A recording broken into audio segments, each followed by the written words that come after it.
Court back to order. All right, Francis. Yes, sir. So today, our primary discussions, I think, really will center around going back to personnel discussions. We do want to start first. We do have Carlton Stimpson with us. He's with the Bridge to Success initiative, and so he wasn't able to join us on last Friday when we talked through a lot of these requests from these entities. And so he's going to present that information to you, and then we'll go directly into the personnel discussions. Okay. Go ahead.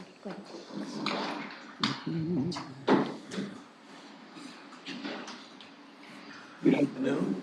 Good afternoon. Appreciate the opportunity to make this presentation. Sir. I was in Phoenix last week at a convention, and I got the message to be here. I said, oh, I can't fly down there, but I want to present this today because of the need in communities in our county. And let me tell you who I am. They call me Pastor C because I've been a pastor for 33 years.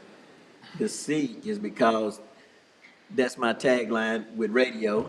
The radio, I did CBS Sports Radio, Central Texas, and my barbershop was Mr. C's Barbershop. So I ain't gonna never be able to shake the C. Somebody asked me, why do I do all of these things? You can Google Mose Stimpson and Andy Drake. They were the first freed slaves in Plano, Texas, which is Collin County. And it's pretty much in our genes to do this because for some reason or another, this is what I do. I provide food for people. I hate to see people hungry.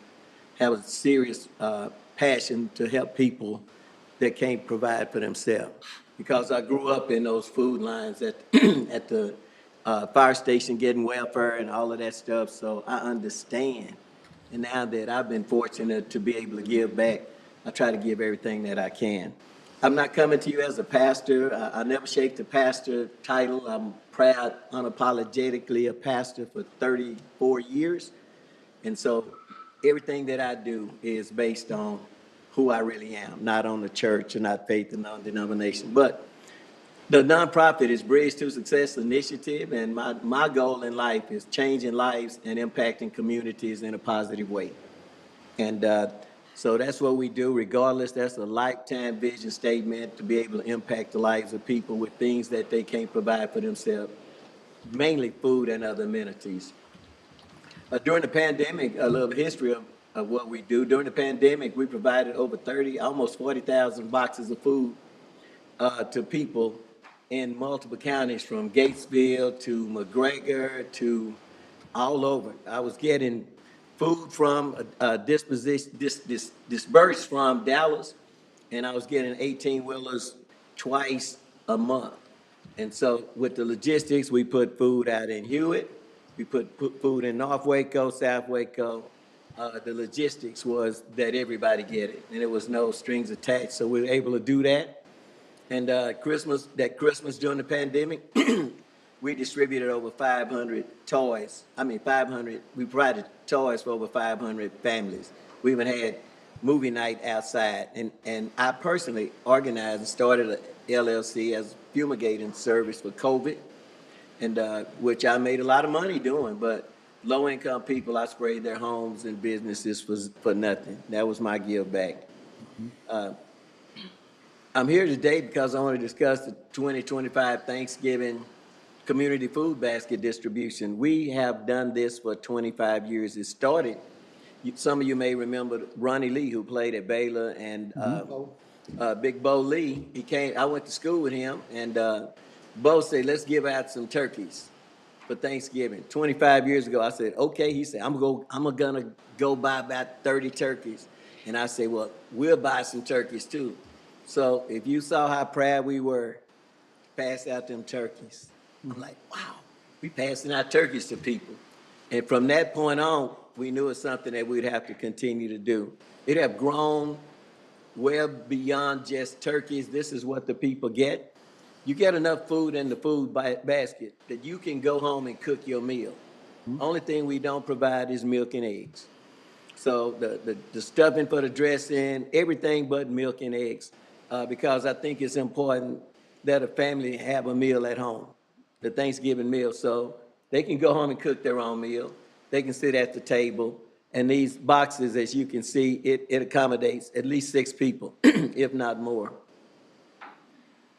The purpose is because of all the people that are suffering from food deficiency, which is a major issue in our low-income communities, county, and neighborhoods. That's a big-time issue that even as a pastor, people come up to me. I can park at the church. Somebody go knock on the door. Could you help me with some food? And it's a sincere need for it. And another reason why I'm coming to you is try to get a head start on fundraising for this, because there's been a lot of government cuts, a lot of entities that provided food. They've already said they're not going to be able to do that. And so instead of waiting till October to start trying to accumulate or procure some finances to purchase the items that's needed, I thought we should start a lot earlier.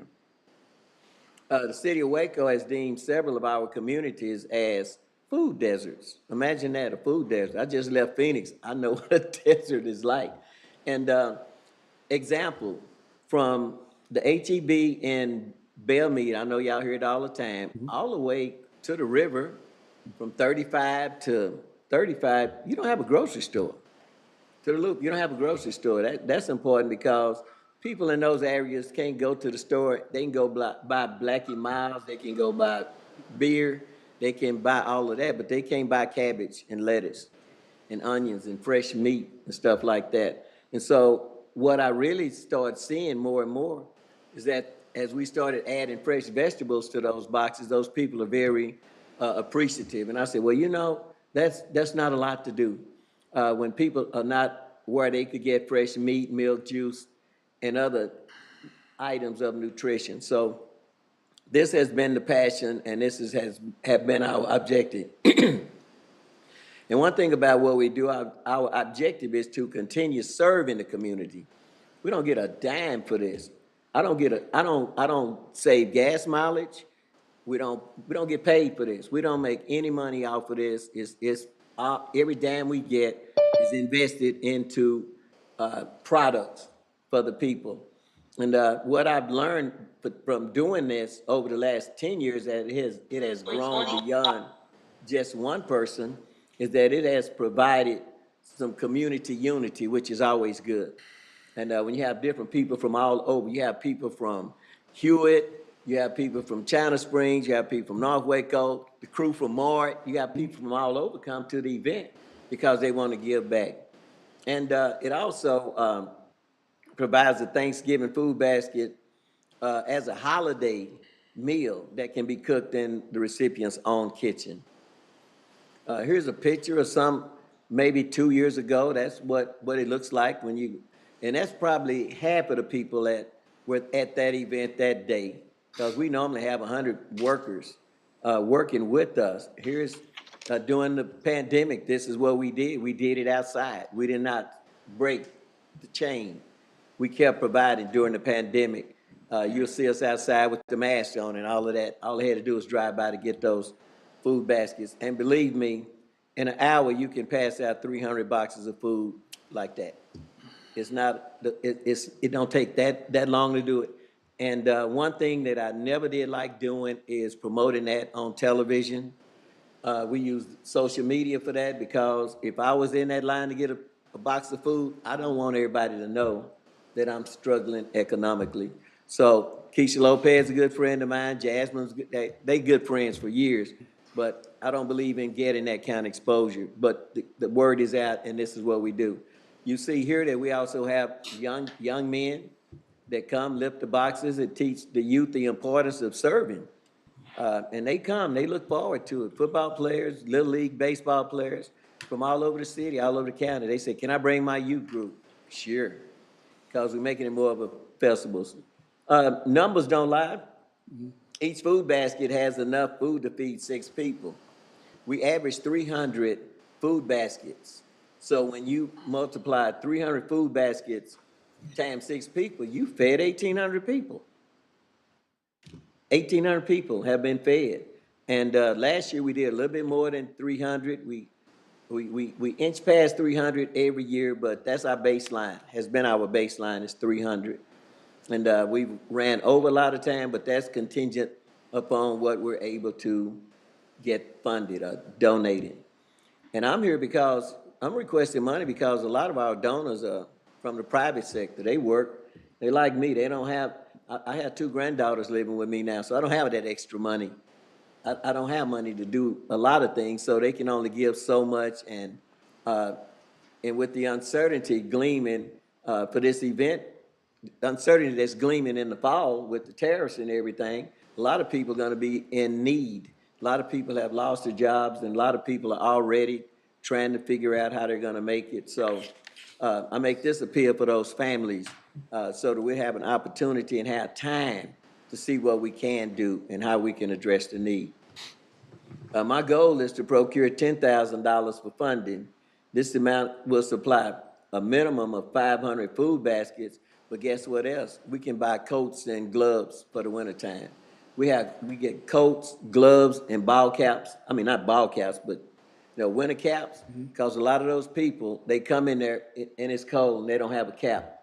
And we start buying bundles of caps. There's a place out of warehouses and stuff. We go buy a bundle of caps and gloves and stuff, and they need it. So, and all the money that we get for this event is spent at this event with receipts and documented.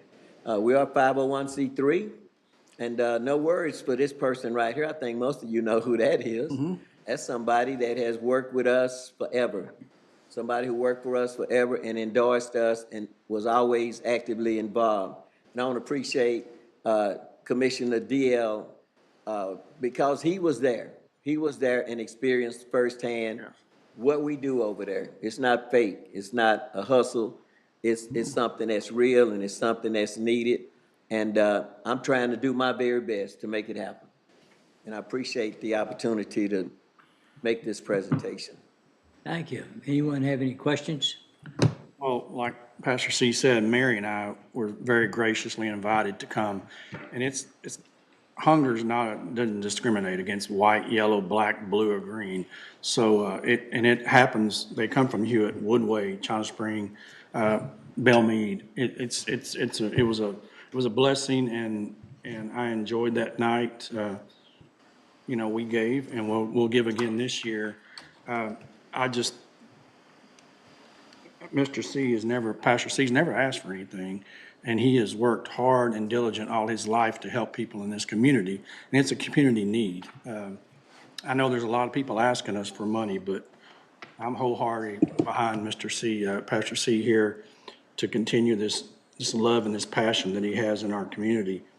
And whatever I can do to help you, I'm going to continue to help you. He used to be a part of the Feast of the East, and we're going to work on that, and we're going to bring it back. We're just going to call it something else. Yeah, I was the originator of the Feast in the East, came up with it, and a lot of different things started going different, so I just. Yeah, and then the socks, and we did that with the socks and the gloves and the jackets back then, and there's still some fortunate people out there. I hate to say low income and all that stuff. I hate to use those words, but needy people that need our help. And we have people like you in the community that's willing to step up. I know there's big organizations, but some people don't go to those big organizations. They come to the local people that they trust and they love.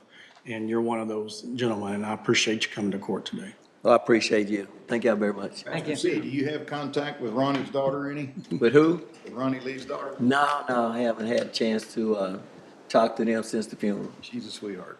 Oh, yeah. Like that girl a lot. Big old dude, ain't he? One comment I would have, I know we've talked about this before, and not just food distribution, but other organizations that we seem in the county to be fragmented. And I know that Prosper Waco is starting to try to bring those organizations together and give some sort of coherence or understanding so that people aren't stepping on each other's toes and not repetitious. So I would certainly hope this would be one area that Prosper would look at as far as bringing all the different unities together and trying to work as a group and help each other. We'll ask him. And there's not too many people been around, Mr. Yeah, and I'm sure 25 Pastor years. C could doing his goal. contribute tremendously he to could. that information-wise. His knowledge. But there's just a lot of groups that are out there independently almost trying to help people, and if there was some kind of network or cohesion together, that they could help each other, information share, whatever it was, I think it would just make the county a better place. Oh, yeah, Commissioner Smith, funny you would mention that because Saturday, we're having a preparatory for kids going back to school. We already have 250 backpacks with school supplies in them and all of these. We have the county is providing, the sheriff department is providing human trafficking, and they were showing parents how to track Facebook. Because that's where a high percentage of the pedophiles and rapists and bad people are picking up our youth. We have City of Waco Police doing the active shooters. We have Voice, who deals with suicide and women, self-esteem, and we have mental wellness. So we are grouping together as I meet them. We are collaborating to work together. And so that, I appreciate that because we're I definitely on think that. collaboration will benefits everybody. Absolutely. Thank you, sir. Thank you. Thank you very much. All right, thank you. Thanks for coming in.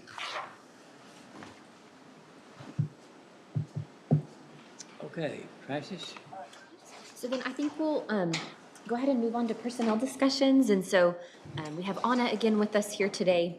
I know we kind of left yesterday looking at the big picture, but needing to go back to the personnel items and just, getting some consensus so we have some tentative numbers to plug in so we can continue to look at that end result, the big picture. Turn it over to Anna.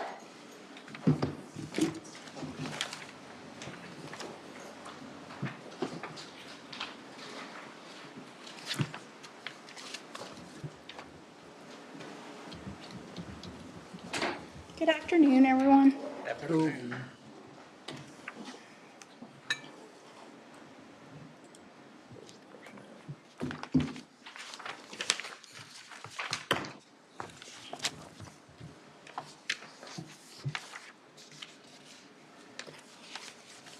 So I have my checklist here of items kind of just to run through with the court to see if, after hearing everything, if there's a direction or consensus on some of these items. I want to cover just the big ticket items first.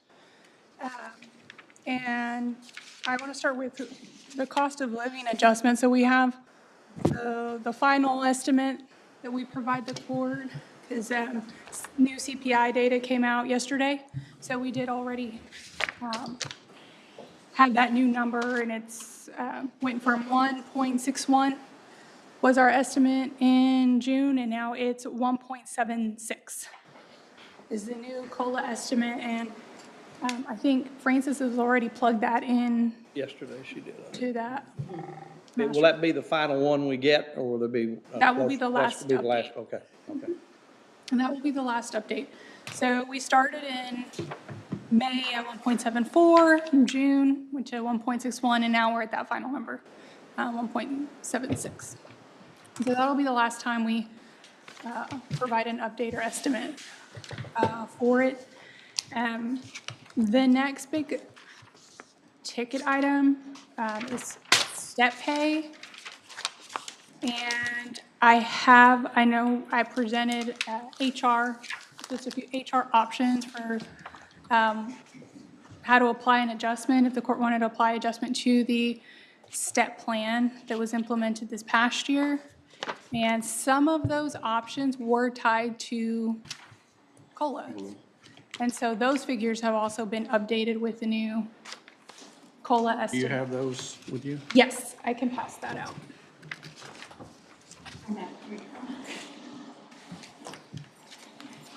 Thank you. Let me keep one.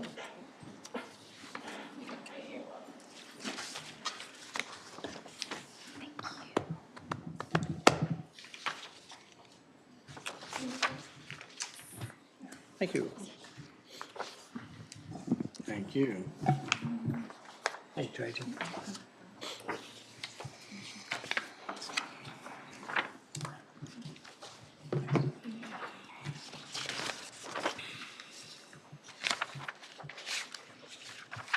So I'm going to follow along on the screen here.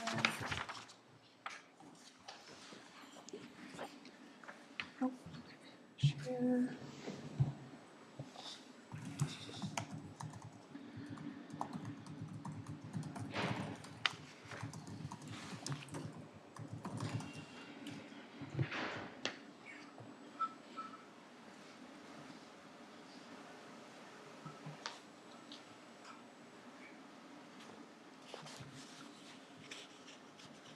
Hunter, you have an extra one of these?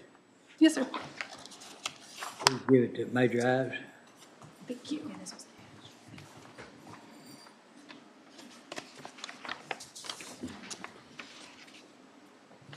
So the first option that I provided the court for step adjustment, which is based on an average of where our current steps fell against market. So that was an average of 4.65. And so there's no update there. That's the same number I previously provided. The next option I presented to court was based just fully on COLA. If you wanted to apply the cost of living adjustment across the board to everyone, including the step plan, this is that cost estimate there. It went up to $490,768. And then option 3, averaged COLA and market, and so that percentage did go up to 3.21, and there you see the resulting estimate of $895,093. And then the final option HR presented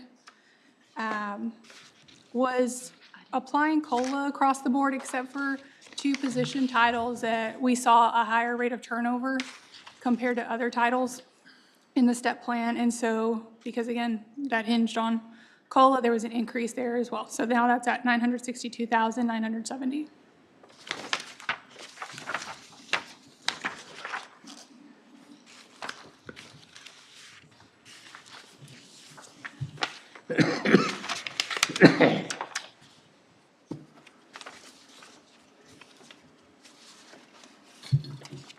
And then following COLA and STEP, the other big kind of ticket pay program is the incentive pay program. So there's no, that doesn't hinge on COLA, so there's no update there. So that estimate remains the same. Francis, can you remind me what that COLA, the incentive pay estimate is? Our estimate is $587,000. And so For this year, to pay out?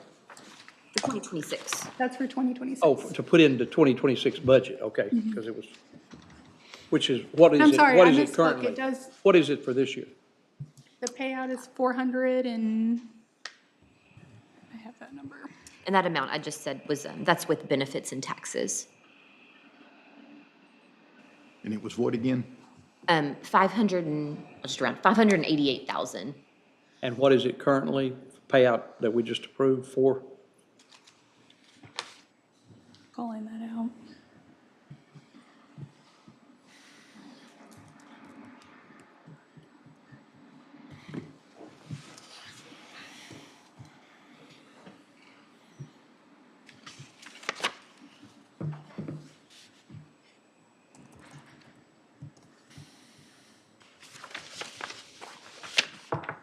Somewhere.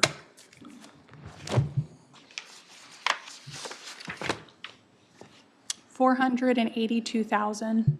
Okay, so 482 to 5. But this is just salary. It doesn't include, Is 18,000, and what is the new one estimate? 18 plus what? 588. 588, 18 plus 88, just about 100 and some odd thousand difference between this year and next year's estimate? Pretty close. So, yeah. wait. On My that, tell me number your is- number again. Yeah, my number is just salaries. It wouldn't include, If you repeat that, I'm so sorry. it's 482,000. Oh, Haley already did it. So that would be $588,618. So So from it's- 482 to 588, So this year, currently, like the incentive pay that is been approved. about to be paid out, with benefits and taxes is $588,618. This year? Mhm. And so this estimate is right there. It's literally less than $1,000. And it would be because they're budgeting for all positions. And typically, the incentive payout itself is less than what's budgeted for because we remove ineligible employees who've not been here for a year or scored less than the required score. Okay, okay. We can look at it, but I think that's something, I mean, we've already approved this year, but I think before next year, we've got to look at that. That's extremely, it's getting to be an extremely large amount. Yes. So those are the the three large kind of pay adjustments or pay programs. On the step plan, can you furnish us paper copies with what was adopted last year as far as all the different steps? How they, you know, if you're, let's say let's just use jailer, first year versus second year versus third year, ever how many steps there were? What salaries were at each step? Does that make sense? I'm pulling it up now. You mean, I have to see it on that little bit. And I can't provide the paper right now, but yes, I can I understand. pull it up. But I'm trying to remember what it looked like.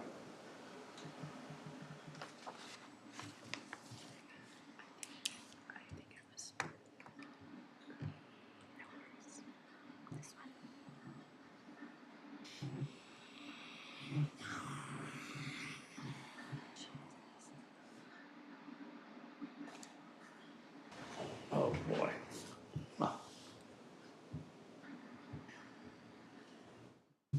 Okay, where's the jailer? Okay. So a jailer with hired on is 49,100? Is that what you're saying? Yes, sir.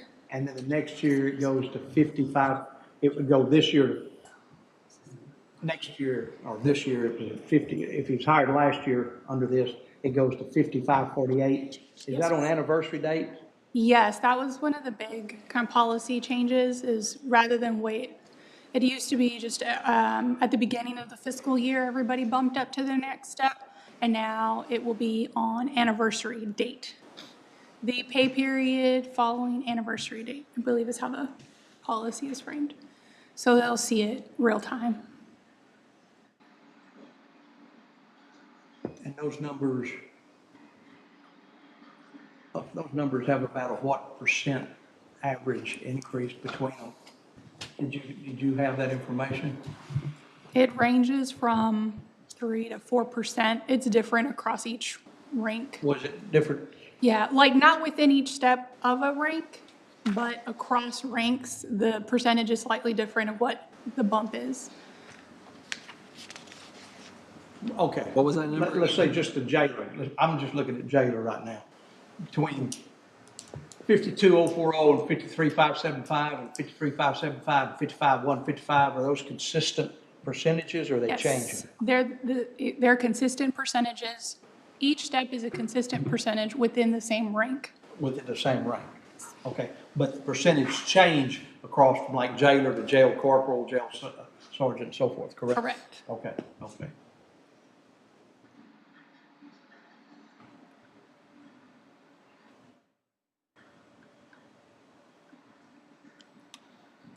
What was that percentage? It ranges like 3 to 4% Every year? every year, Till they get to 10. until they cap out, correct? Which for a jailer is what, 9 or 9? Almost 10 year. 10, I guess it's 10 Nine, steps. Right. Because it started at 0, okay. Yeah. Yeah, 10.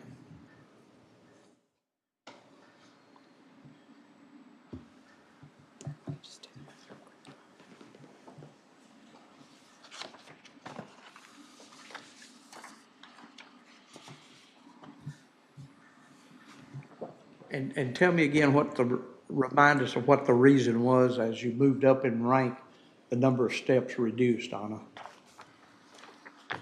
That's typically what's seen in other public safety pay scales, and then that's how it was recommended by both of the compensation consultants.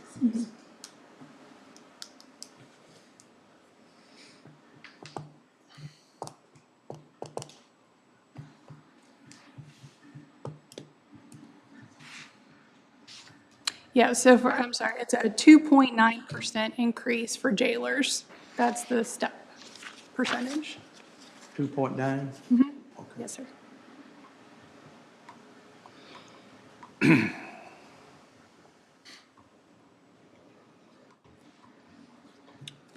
The deputies that work here at the courthouse, are they on the law enforcement pay schedule?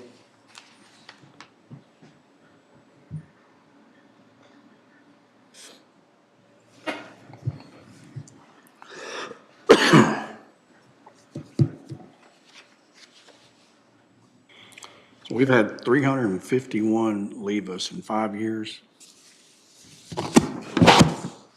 What you got? Well, you got them broke down? Yes, for total exits. That is for jailers.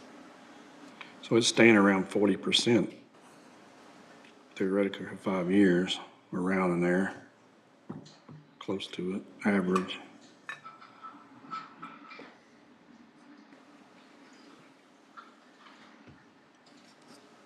Out of those leaving, do we know what was terminated or anything like that? Or is there a big number on that, or? Yes, what I highlighted there is exits that they identified upon leaving as being for a better job opportunity.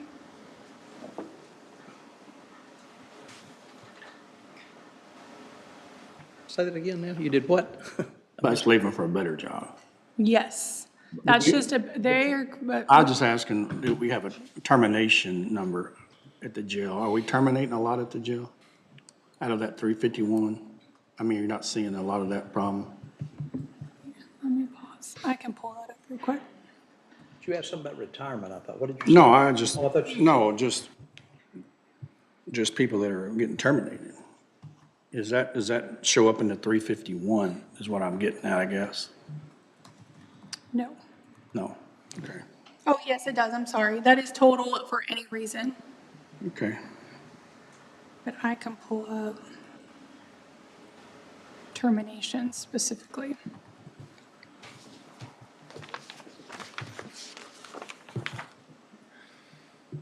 While y'all are looking that up, all that up, which line is this on the additional increases in the main? So we'll have to update it for these revised, but the number we have on that summary, it's I think we had 1.154. That And was so- for the hybrid adjustment. So what is this current cost? the hybrid now would, this one, right? Sorry, On the back page, is the, 962, 970, right? Yeah, it's that same, that. okay, so that's a hybrid. Okay, I was thinking the hybrid was the average one, I'm sorry. My bad, there. No, I was too. So that's 1175. Okay, so sorry, let me pull this up so I can tell you. So we had 1154, it would be 1175, so just a slight increase there. Okay, and that's with all the benefits and everything. Correct. Because yours doesn't have the benefits in it, right? Correct. Those are just That's what's salaries. confusing sometimes, so. And what is the difference between that, the hybrid, and the step, just the step? What's the difference between the two? In total dollars? Dollars. Yeah, well, without the, That is the increase from the existing plan. So that, if you wanted to make that adjustment to the plan, that's what the cost would be. No, what I'm asking though, and maybe I'm not understanding, if this plan right here is costing X number of dollars, and there's a hybrid that you're looking at, that's the difference between this plan and another amount. What's the difference in those two amounts? If this is $1 amount, what's the difference between it and the hybrid dollar amount total? Does that make sense? And I think that's the number that we have, that it's 1,175,970. extra. How much is this added on right here, just this? One. So this is current, correct? This is our current plan. plan. Yes. Yeah, how much is current plan add to our budget for this coming year, period? It's embedded in there. It's already embedded, but Yes. based on this year versus next year, there's got to be a difference. Yes, so. How much is that difference? You're talking about if they all go up their steps. Well, yeah, everybody's going to go. Yes, so that's already in there. So we've adjusted the step, if the plan stayed current, when we present the budget to y'all, we keep all positions same, but we do move up step because we I know understand. that's already in there. I understand. So what I'm asking is, based on this year's current budget, Yes. there's an amount. It's already figured out, it's already figured in, you said. Yes, just give me a second This and new I'll add amount, it what's the together. difference? And it's, the separations count over the last 5 years is 46 at the jail for jailer, all jailer positions. Terminated. Those are terminations, yes, 46. Commissioner Smith, are you just asking That's, if we I'm just? sorry, move out is the that 5 COLA? years? If we Over just, if we 5 just years. move up to this next step on this right here. Okay, well, I think what- that's- What are the difference we're paying? That's, Haley's adding it real quick. It's spread out between all the departments, so. 'Cause it's very specific to who's in, Who's on first or who's on and second? it's an estimate, of course, because we don't know, this is Sure. probably worst case because. I understand. I mean, hopefully we don't lose any, but if we do have terminations, then that would bring it down.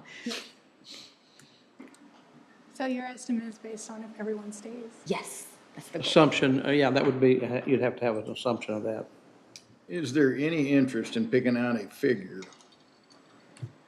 that we're willing to take from general fund and promote a plan, some kind of plan here, and allow Senate Bill 22 money to be used? Because we're not getting anywhere with trying to figure so much of this stuff out. I think we're getting off into the weeds where it's not Yeah. making any sense. I got you. Can we just throw a figure that we're comfortable with in the budget? They'll allow them to use Senate Bill 22 and then have them and Anna get together on how's it deployed? So we don't have, any kind of, what's the word I'm looking for? We don't get anybody too close to each other. But I, Compression? yes, because I mean, we've got so many numbers in front of us right now that we're just running, we're almost like we're running down a rabbit hole trying to, just asking if there's any appetite for that. There's already, and correct me if I'm wrong, there's some of that 22 that's dedicated already. I was gonna say, is that already in here, Senate Bill 22, or? No, it's that's not part of any of this plan or in the budget or anything. That's not included. So that would just be something, a funding mechanism, of course, to accommodate increases if you chose to. I wanted to come back to, of course, this plan here on the screen, if I'm saying this correct or incorrect, or correct me if I'm wrong, but, so currently this is in your personnel policy, this is what's in place. And so Right. that's a $578,000 increase, from one year to the next, estimated, of course. Right there. If everyone stays as an active Stays there, employee. nobody quits. and- So the question has to be then, Commissioner, what can we afford past that? And we've got several options here.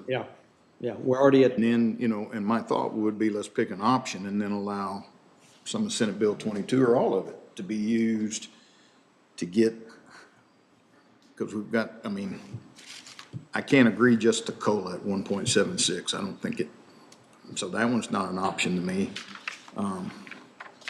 You start getting around the average adjustment. back up a I'm little. getting warm. Yeah, I don't but back up the 1.76 is what everybody is going to get, other than law enforcement. And this is already at what, The 3%? 3%? 2.9% for basic. Okay, so you're saying Yeah, so- 1.76 on top of that, on top of what they're already getting wouldn't suffice for you? No, what I'm saying is we pick a figure that's already here, whether Anna's, her first option is 1.3 million.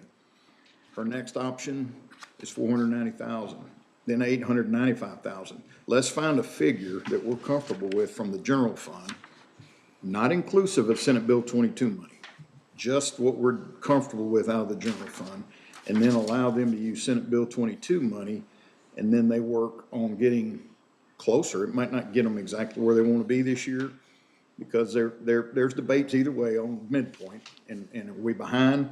Technically, the data that we use always runs a year behind. Am I right? But these numbers here, we have to add. Midpoint Yeah. is based off of last year's money, or last year's figures? Midpoint is based on what the peer counties and entities are getting paid right now. like last year. before this budget's passed. Yes. Right. So any increases they would get would then put them, Ahead of us more, would still probably be behind. playing from behind a little bit. If no adjustment was made. Okay. You had asked the other day that STEP was discussed for some data related to kind of, because the sheriff's office has mentioned, being able to not just attract, but retain employees from going to other law enforcement agencies. And so we do have that information. That's something the court wants to consider when kind of trying to choose an amount. I did see that. I did see that, and that's very helpful. I Okay. guess the point that I would made earlier, and I would want to see how it fits in, is I just don't like us being pretty close to the bottom. Right. When you look at the agencies in the county. Because truly, that's our competition. We can, I think it's valuable to look at other counties, but when they're 300 and 400 miles from here, we're not gonna lose anybody to Lubbock County. We're not gonna lose anybody to Galveston. Smith County or, yeah. So, my big deal is, and I don't, really doesn't matter where anybody else stands, I just think we need to be more competitive, but we need to be able to afford it. We can't break the bank at the same time. So that's why I'm thinking, can we find a figure that the court's comfortable with that doesn't include Senate Bill 22 monies, that approaches us being more competitive in the county? Is there a percentage, Francis, that we can tag to her numbers to where we're gonna get to where the benefits are in that? Sure. Like a penny, what kind of percentage? Yes, so, of course, like it changes based on retirement on January 1st, but currently what we're using is 0.2212. Okay. And so that includes retirement, Social Security, and Medicare. 0.2212. 2212, yes, so So 22.12%. Anna's numbers, we just need to times that, times Anna's numbers, and that's, so it's gonna be And bigger. that's benefits. Is that what you're saying? Taxes, yes, sir. Taxes. 22, Benefits and taxes. Okay. 12. All right. Major Ives, was your number, did it have any taxes and benefits in it? We used to calculate that, Commissioner, but the auditor, we don't. do Just that. kind of floats On the it, request, okay. yes, we just turn in the base number they have. And y'all were at 1.7-ish? Correct. 1.6.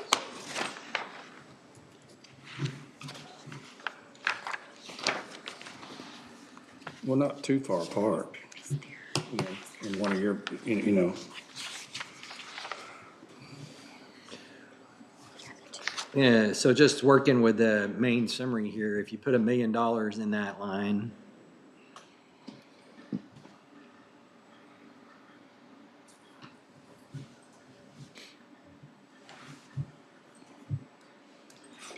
so that's, that makes the bottom line 47.662, which is 30.2 excuse me, and then I've also added in a cent, 1 cent of, 1 cent. And you were saying putting $1 million towards the step position increases? Okay. Put it in there and let's see if we can live with it.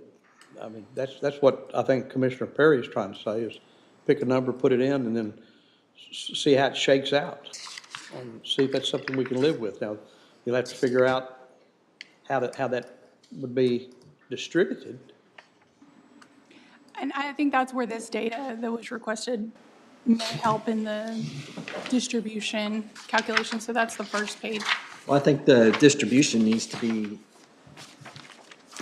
I think we all see that in those lower, these, The So jailer. to have the most, Jailer, corporal, have the less retention rate. yeah, where the retention is the worst. Right. And so we had already provided the just general who's leaving for better jobs, and then we were able to narrow it to just folks leaving to other agencies, just to check on that competitiveness against other counties or local entities. And so we could see for the last 5 years, we've gained 22 law enforcement employees and we've lost 9. And corrections is where we've lost a lot more employees lost to other agencies is 64 versus 37 hired on from other agencies. So we have the total there.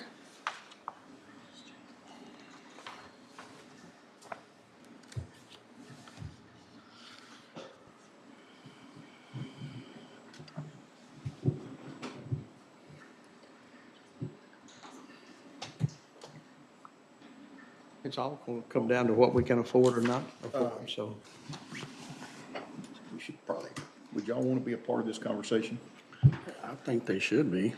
That's what I was fixing. Come on up. Gather around the campfire.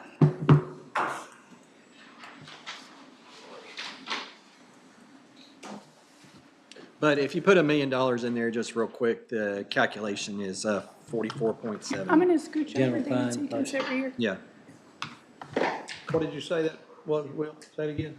If you put $1 million in that line at our current tax rate, the total ending fund balance would be 44.7 million at 28.3%.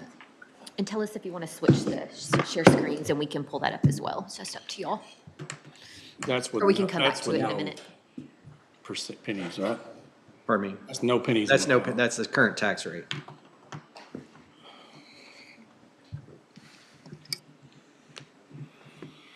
Thoughts? I mean, can y'all, what can y'all live with? Because, you know, I bleed blue, you know that, but what, you know, that you've heard, y'all been listening all week, and y'all know where we're at and the toughness that we're gonna have this time around.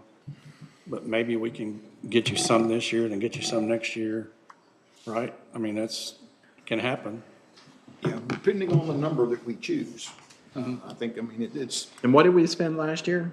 what was it? 2.4, I think 1.7 million. I thought it was 2.4. Oh, it was in the 2 million range. Yes, I'm sorry. That was the original, and then it went up 2.4. Yeah. So we put 2.4 in the budget for salaries And for teacher. this year, I was listening last for this year, but it wasn't a whole year, because we got started late. So 2.4 was up and above what we budgeted. That's what that was the price of the plan, yes. But we haven't. That was the additional no one has- increase. No one has from reached last the year. full benefit of that, because we implemented You it approved it late. at Year the end of before. October. You approved that the end of October. So when were people paid first then? December 22nd was the effective date. So it didn't even get any of the benefit till December, the first paycheck. So February. paycheck. 7 months is all, okay. So to I answer your really gained question, from it. Okay. Commissioner, anything that the court considers would be a benefit to operations at the jail and law enforcement. We have some numbers here to share, kind of a follow-up to some questions that were asked last week. And keep in mind that what we're just discussing is the plan that was adopted and put in place with the third-party consultant to live at just what it looks like to live at a midpoint. And so any number that we strive to get to, midpoint is calculated every year. And so since 2020, the last 4.5 years, we've lost 110 people that are currently working at other law enforcement agencies. 34 are jailers that left to be jailers. 23 are deputies that left to stay in law enforcement, police, or deputies somewhere else. And 53 were jailers that left to be police. Of the Left us to be police. Yes, sir. Because of the waiting period, I guess, right? Yeah. Yeah, And salaries. the waiting period and then the surrounding competitiveness. Of the 21 people that we have recruited from other law enforcement agencies since 2022, 9 of those 21 no longer work for us. And Now, is that, no, sorry to interrupt you, is that because we didn't like them and we let them go, or they went to other better paying jobs? 7 of those 9 work for other law enforcement agencies now. We can highlight 3 of them that left Bell County Jail to come work at our jail in 2022. And then in 2024, whenever they announced their pay increase in 2025, they all left and went back to Bell County.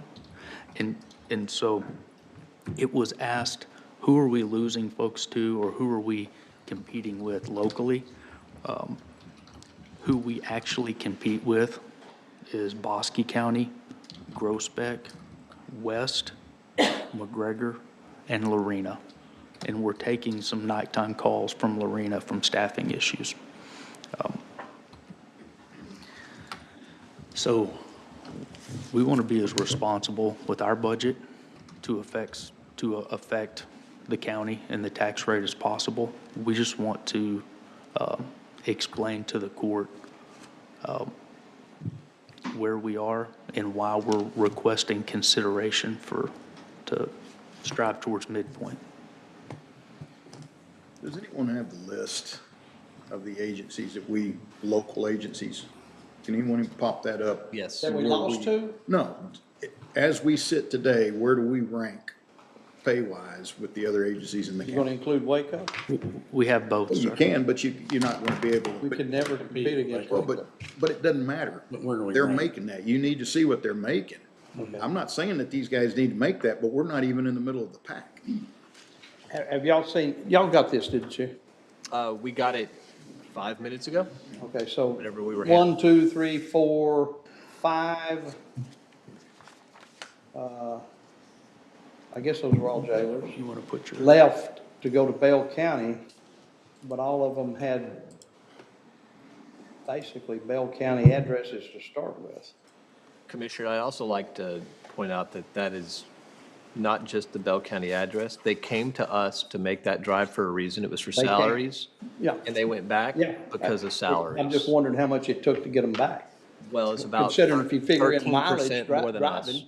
That's how much. 13% on the top end more than us. If you figure mileage driving, that's a 4.65 doesn't big cut it. savings just to be able to stay there.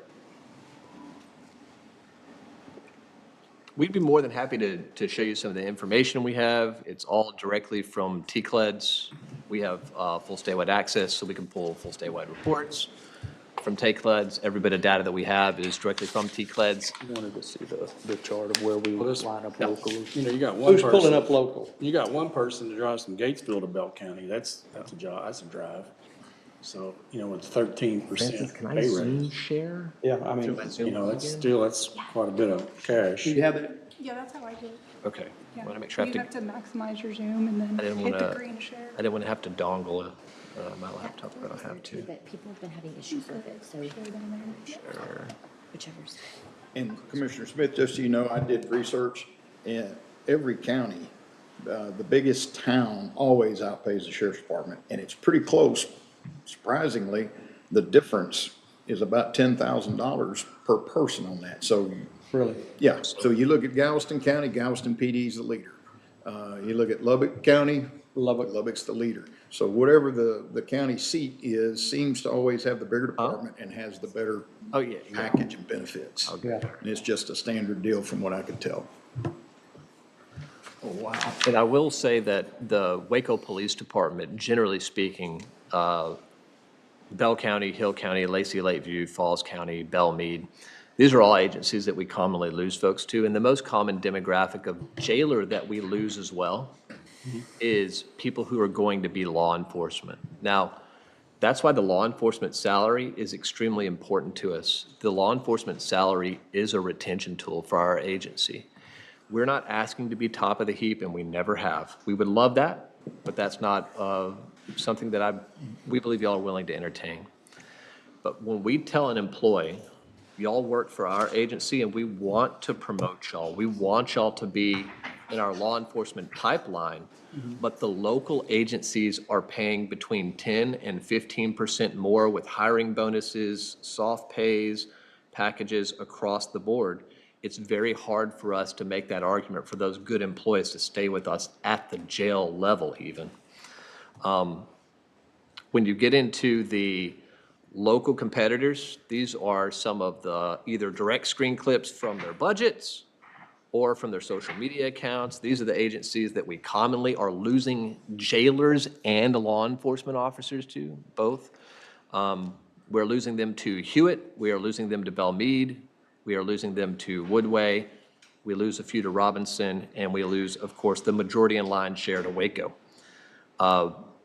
I'm only showing this just so the court understands. This is their unreleased proposed 2025 current 2026 civil service agreement. And that is what they are looking at for proposed police officers. Now, that's not something that we are presenting to the court other than information only. But more importantly, when I pan over here, if you look at the most recent posting, and we can show you the budgeted document is right down here below it, for Belle Meade, they're paying $62,757 to $89,997 for a patrolman. And that matters to us because the jailers are trying to promote to the patrol side. Sure. That is an important pipeline for us. It's not, that's just his. That first year salary at Belle Meade, $67,000 with a hiring bonus with a full range of incentive pays for soft. And I don't think that any of us are off on attract, retain, and motivate qualified employees. And so how can we move forward or help with the? Yeah, I mean, the and I know if I was a young person in the jail, and I did that. I worked 2 years in the jail, and I was ready to go on the road. I didn't get to go on the road, so where'd I go? I went To another somewhere else. agency. Now, if I was 24, 25 years old, and I want to be a police officer, am I going to get paid decent at Belle Meade? And plus, I'm going to get a lot of experience to move up to another agency in the time instead of sitting and working in the jail. The jail is very important, very important. It feeds us and it feeds other agencies. Yeah. And by not taking care of the patrol as well as the jail, it kind of, and I don't want to say it cuts our knees out from under us, but it doesn't give us that opportunity to be competitive with those quality employees so that we can say, hey, there is a future for you here, you just give us time. Because essentially what we have to tell folks is, you have a future here, we want to promote you, but even when we promote you, you'll make less than you will 5 miles down the road.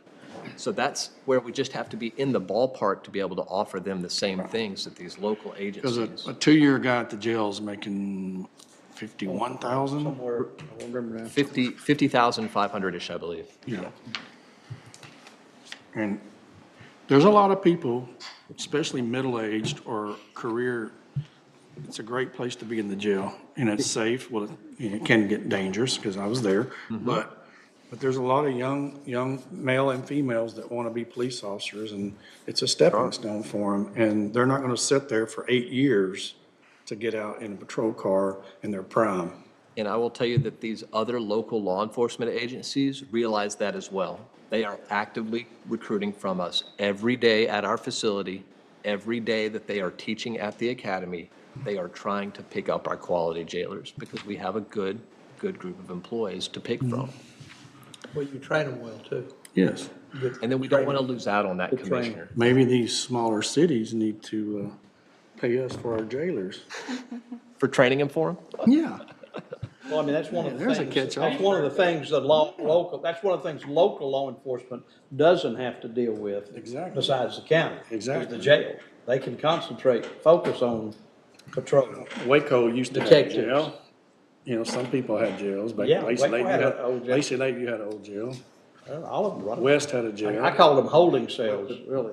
But it's a unique situation of where we can't focus on one or No, the I other. got We you. have to focus on both of them. Yeah. Yes. Because one feeds the other. Yeah, and that, I said, you have to do one to the other, because. On this list right here that you created, that everybody's got, how current is that list? I mean, what are we talking about? You go back to 20, all the way up to 23, no, wait, termination date. You've got, okay, hiring date's 20, and you go through, what's the last date you go through? 4, 9, 25? So we pulled all exits from 2020 till now. Okay, well, I guess the point I would make, Cody, David, where's Lorena on here? Where's Robinson on here? Where's Belle Meade on this list?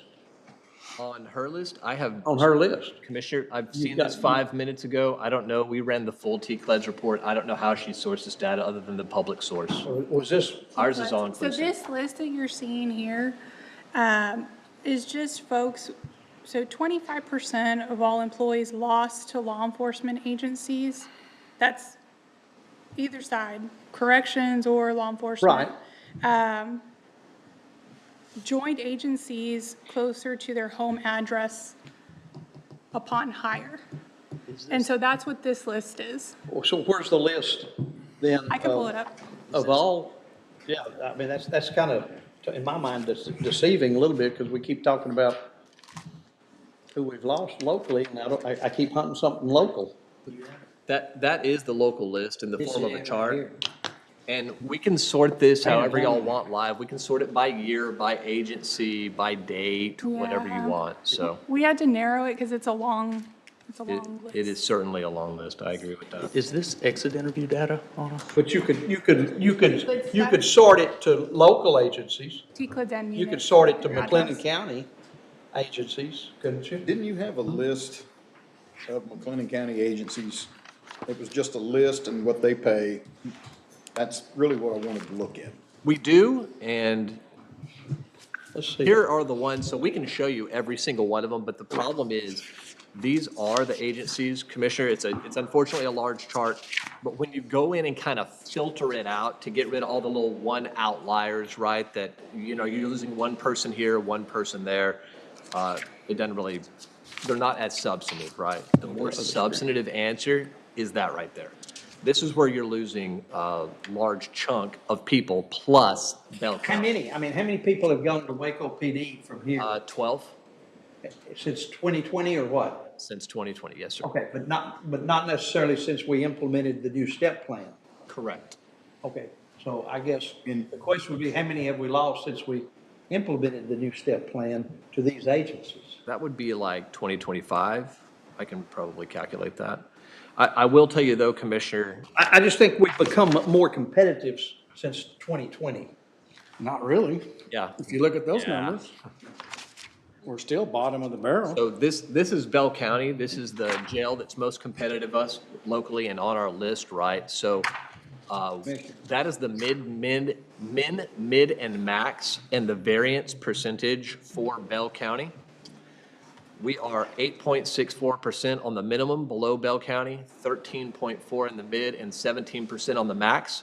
If we apply the HR plan of 4.65% to the jailer position, we will be 3.81%, 8%, and almost 12% down on our jailer position if Bell County applies a 0% raise in FY '26. Keep talking Bell County, David, I understand that. But you're asking for McLennan County. Well, I'm asking who are we legitimately gonna lose somebody to? Bell Bell County. County would be in that mix. Yes. No doubt. I mean, It's the number 2 agency. And one thing to remember is what we can't factor in, and we don't know, because I've always felt like the beginning salaries need to be enough to retain people. I've always felt like if you can hold somebody for 5 years, you got a better chance of keeping them. And we're losing people out before that often. But what you don't factor in is the benefits part of it. We don't know what anybody's paying health insurance, and we don't know if are they 24-year-olds don't care dedicating? about- That's what I'm saying. So you need to 24 keep them with salary. I for got to, life. because 24-year-old don't care about. How many it. of the other people are given $2.50 for every dollar of retirement? you Not put in? many. Well, most of them are, because they're Yeah. That's the question. their county or their, Or On the civil upper service. end, seniority wise, that becomes important to people. On the lower end, it doesn't, and you need to keep, that's how you gotta keep those people around long enough to keep them in law enforcement or keep them in your law enforcement. bottom line, I think we all are agreeing, we're just saying it differently. We gotta figure out how to be, we're not talking about Waco, because we could give exactly what they want, we're still gonna lose them to Waco. Absolutely. You're gonna lose them to DPS. If Waco wants them, they will. But what we gotta do is focus on the middle tier. That's what I want. How do we get up a notch or two in the middle to be competitive? Well, I think at this point, because we've beat it to death, is throw that mid in there and let's see what happens, how you want to spread it out.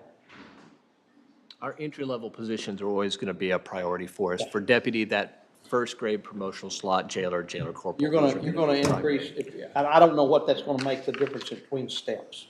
You know, what is the million, if it's distributed equally, Now, it shouldn't make any difference. Are you talking about general fund $1 million, or are you talking about general fund and Senate Bill 22 combined? I How much are haven't we brought up getting from 22, you mentioned 22. How much were we getting from 22 totally, though? Do what now? 22, how much are they giving us? Or is it kind of gonna? It's 500,000. It's 500, it's Half. 200, 500. 500, yeah. the sheriff's office. For SO. Okay. But of that number, what did you dedicate to tenure? Coming For in. this, for FY '26, $0 are allocated. But when you pitched the plan last year to give those people who came in from some other agency and had years of experience, you said that you would use the Senate Bill 22 money to pay that difference. And we did, sir. We did. So It was already, it's built in. is it built into this new 2026, that money? In the budget, no. We don't have, I mean, are you talking about this new, if, whatever you decide, if you want to fund some of it with Senate Bill 22, you just have to let us know that, and we will only budget in general fund the other part of it, the remainder. I guess not the following. point I was making was, I was under the impression that when you pitched that last year, that was gonna be something that went past 1 year. Because that goes past 1 year, paying that difference for people coming in, experience-wise. They're never gonna lose that. So I was under the impression that was, and it wasn't a large, it was only like 100 and some odd thousand total out of the 500. It wasn't real big, was it? Commissioner, can I walk this back with you to make sure I understand you?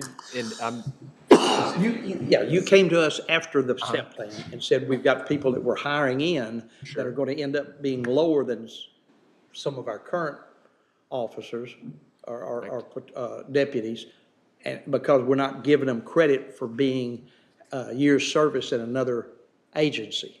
So we need to put them at that place in the STEP plan and give them the difference in the money, and we were gonna use Senate Bill 22. I don't remember what the wording was. That was taken care of, that's fixed, and then Senate Bill 22 this year starts over.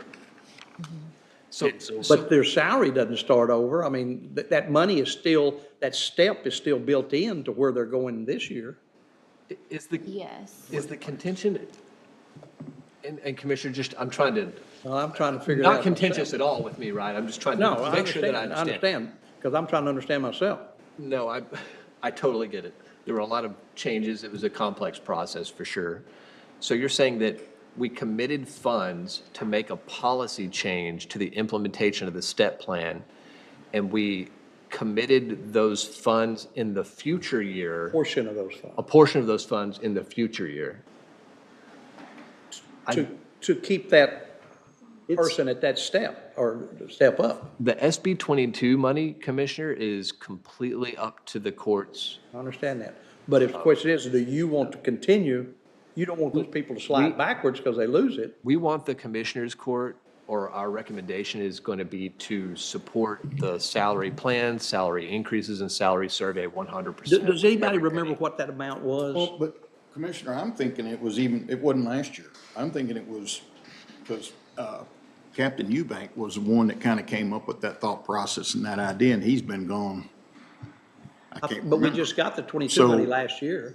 But I think you might be getting it confused with That's a how we tough one. used it, because I'm thinking that they came in, they say, hey, peer to peer, we need to, if it's 7-year officer and he's coming here, he needs to be, He needs to get that credit, right, right. And that was, if I'm recalling, that was over 2 years ago. We can go And back I'm and seeing a look. lot of blank faces. We can go back and look. I remember It was us adjusted, committing. and now it's budgeted for. But So it was it's- the SO's it's a new- recommendation that we commit a portion of SB 22 to making those deputies whole who came in with experience, and not putting them down at the bottom and starting over in McLennan County. I recall the event, Hang on I just a just second. don't remember when. Hang on. Chief, did you have something to say? I believe that the adjustment was made out of SB 22 money, but now it is budgeted for moving forward, and so And you may be right, we just put it in the general Because budget. it was an adjustment to the plan, like Correct. the intricacy of the plan. And then whether you have a $500,000 or a $10 million grant or whatever, then that, you could use to cover it. But yeah, that was the change, even though you used Senate Bill 22 funds. And tell me if I'm helping answer the question or not. But even though you use Senate Bill 22 funds, it was just an update to the plan specifics. And so, like you said, then, yes, that plan continues to roll. Those costs are in the budget already. And so now, if you make an additional adjustments to the plan, whatever those may be, you can use Senate Bill 22 to cover a portion of that. Of that Again, adjustment. Yeah, yes, regardless of yes. where you put it. Yes. Did y'all yes. have, We're with that, Commissioner. do We're you have a plan for the Senate Bill 22 money?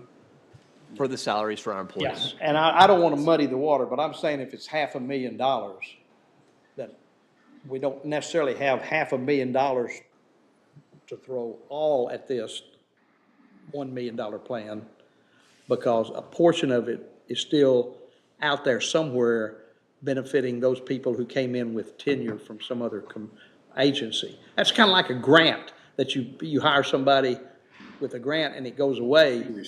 Where's that money, as long as the grant's coming in, you're paying them, but it goes away, what happens? Right. But it went That into it sticks. didn't go to any one person, it just went into the plan, right? It's just, It made up that difference for much? when those people came in.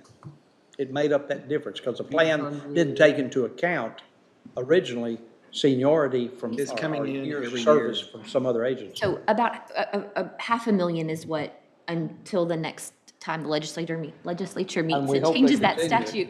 But $500,000 is what we'll get for the next 2 years. Mm-hmm. And so, this past year, we used about we will be using about 360,000 of it to cover personnel cost. The other piece was used to purchase, That's right, some vehicles. that's right. Yes. Yeah, that's right. I think at the end of the day, what you're saying is if they called tomorrow and said, we're cutting off Senate Bill 22, we're having to come out of the general fund Yeah. in the following years. Yeah. That's So the you way make all a the. long-term commitment, that's the whole challenge they've got a commitment out there, with advancement, and there's some wrenches thrown in it, so. We can never guarantee the SB 22 money. And when we told y'all originally, I believe, I'll go back and research. I it think for you, it's Commissioner. going to be here for 5 years, so. Yeah, I've heard 5 years. We are willing to, make the recommendations, the court decision that it be utilized for this use case in its entirety. And I think I have said that in the previous years, like, let's use this in the future specifically to try to take care of our employees and make sure that we're as competitive as we can be. I want to use all of it we can. I agree with you. Absolutely. Now, are you in favor of the 4.65 that Anna's got here, plus the 500,000 with that? So Not And then really. she can plug it in? No? but That's still, you're at 1.7.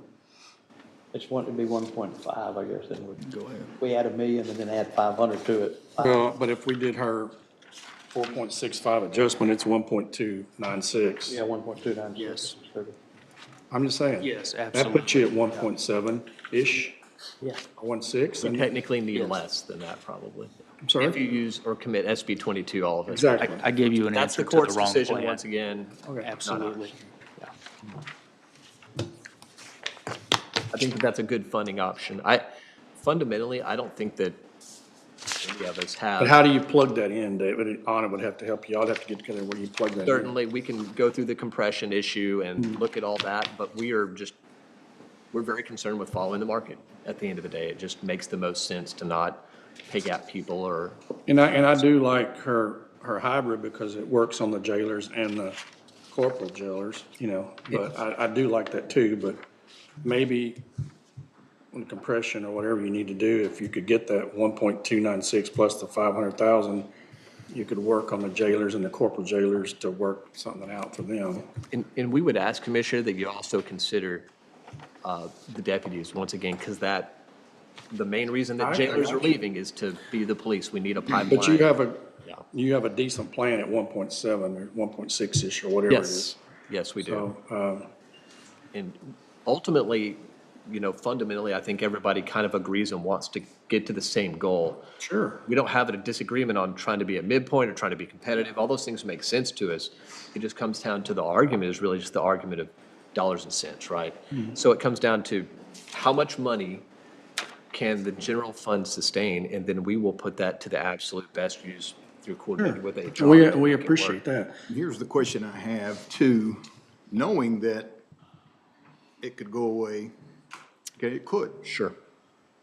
If we agreed to do that, to go with with Anna's plan and then the Senate Bill 22 money, how can you help us out a little bit? Because we're taking on some risk, right? We don't know when they may cut those funds off. So what can you do in your budget to help mitigate a little bit of that risk.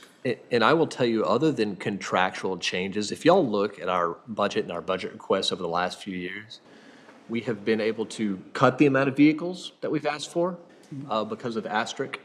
But the SB 22 infusion, we've also asked for very few things that are not just contractual increases. One of the few things we asked for this year was some syphilis testing, AIDS, HIV testing for inmates, and some better meals for our folks that are eating inmate meals. So just some employee upkeep, so to speak, and none of them are huge requests on the operations side. There's things we can certainly do, though, Commissioner, with Yeah, just let me, JOEI. let me cut to And the day chase rates. on this.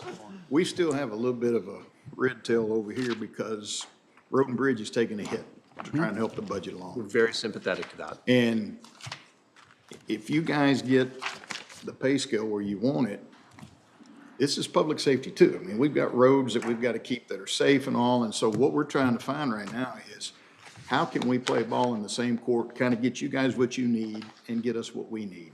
And it's gonna take everybody giving up something. So I just ask y'all to think about that. I'm not asking for Well, an would answer it be- today, but But can it be for next year too, though? well, it's part of, it's Yeah. part of the game, okay? It's part of the process. Yeah, I got you. It easily could, but we can't commit a court to, No, I understand. so, but I'm just asking for, if we can meet your needs, how can you help us with ours? I can tell you, Commissioner, that some of the things you said in the previous court sessions about some outside entities and you giving up things for your constituents in your community for funding outside entities, it meant a lot to me to hear you stick up for your folks, right? And it meant something to me. I can tell you that, To We answer your hadn't got to question, outside entities yet, so that'll be I get it. whole nother. to answer your question, Commissioner, we Let will- him finish, let him finish. Yeah, we will do everything that we can. We're currently going through the JUI information right now for the federal per diem rate. There's a significant amount of money that we could get in that contract negotiation from the preliminary numbers, from doing the backwards math on how they do that. That could be significantly more money for doing zero additional work. And that just, we are still very pro-team county at the end of the day. And we want this for our employees because we need it to maintain success.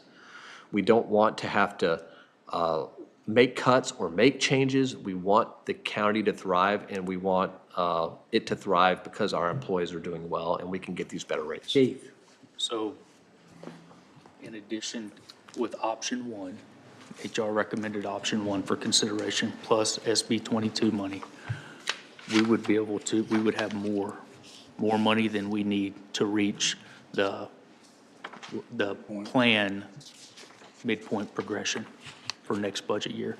In addition to that, Commissioner, we are up to discuss any and all options to help the process here through the rest of the budget workshop and season on where we can prioritize salary for the employees, but also make sure that we're working together to, reach that goal. So any ideas?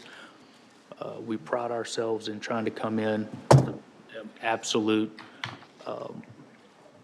is responsible with as much information in planning this, but we're going to go back and look. So, That's good to hear, very good to hear. And that conversation that we had at lunch, you know where I feel about that. That might be some monies that you would have extra too, so. But if we get the men and women up where they need to be paid, they might not have to do that extra stuff as much, which is gonna save us all money in the long run. Big time money, I think, personally.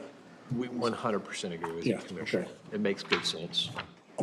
My comment, I think y'all know, and I've tried to express myself, I have a real interest in trying to retain those people, especially at the lower level. I don't consider us losing them when they go to our own patrol.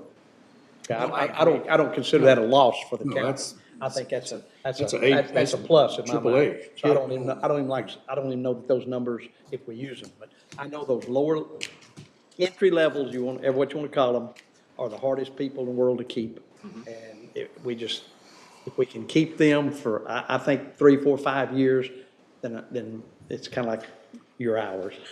So, I mean, It really is, Commissioner, because those people are so, it makes me so happy to hear you say that, because those people are so important to us to give them that pipeline. We don't want a pipeline in Bellmead or Woodway. We're not going to keep them all. Some of them are going to go to No, Waco. there's always gonna be- Those good ones that we can afford to keep and we can be competitive with, we want to give them those options. 90% of our patrolmen are promoted from the Yes, jail. I've seen that The number. only reason it's not 100% is because we just can't afford to send enough people to the academy. We want to get there, though. We want 100% of our I patrolmen think that's a to be great jailers. number to, yeah, To that's a great keep, number.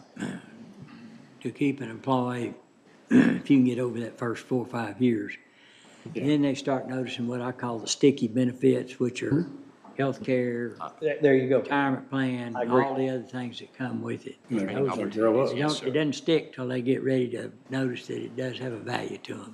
Yeah, and So they wanna- correct, very They wanna correct. pull their money out of retirement and realize they're not gonna get any matching for it. Yeah.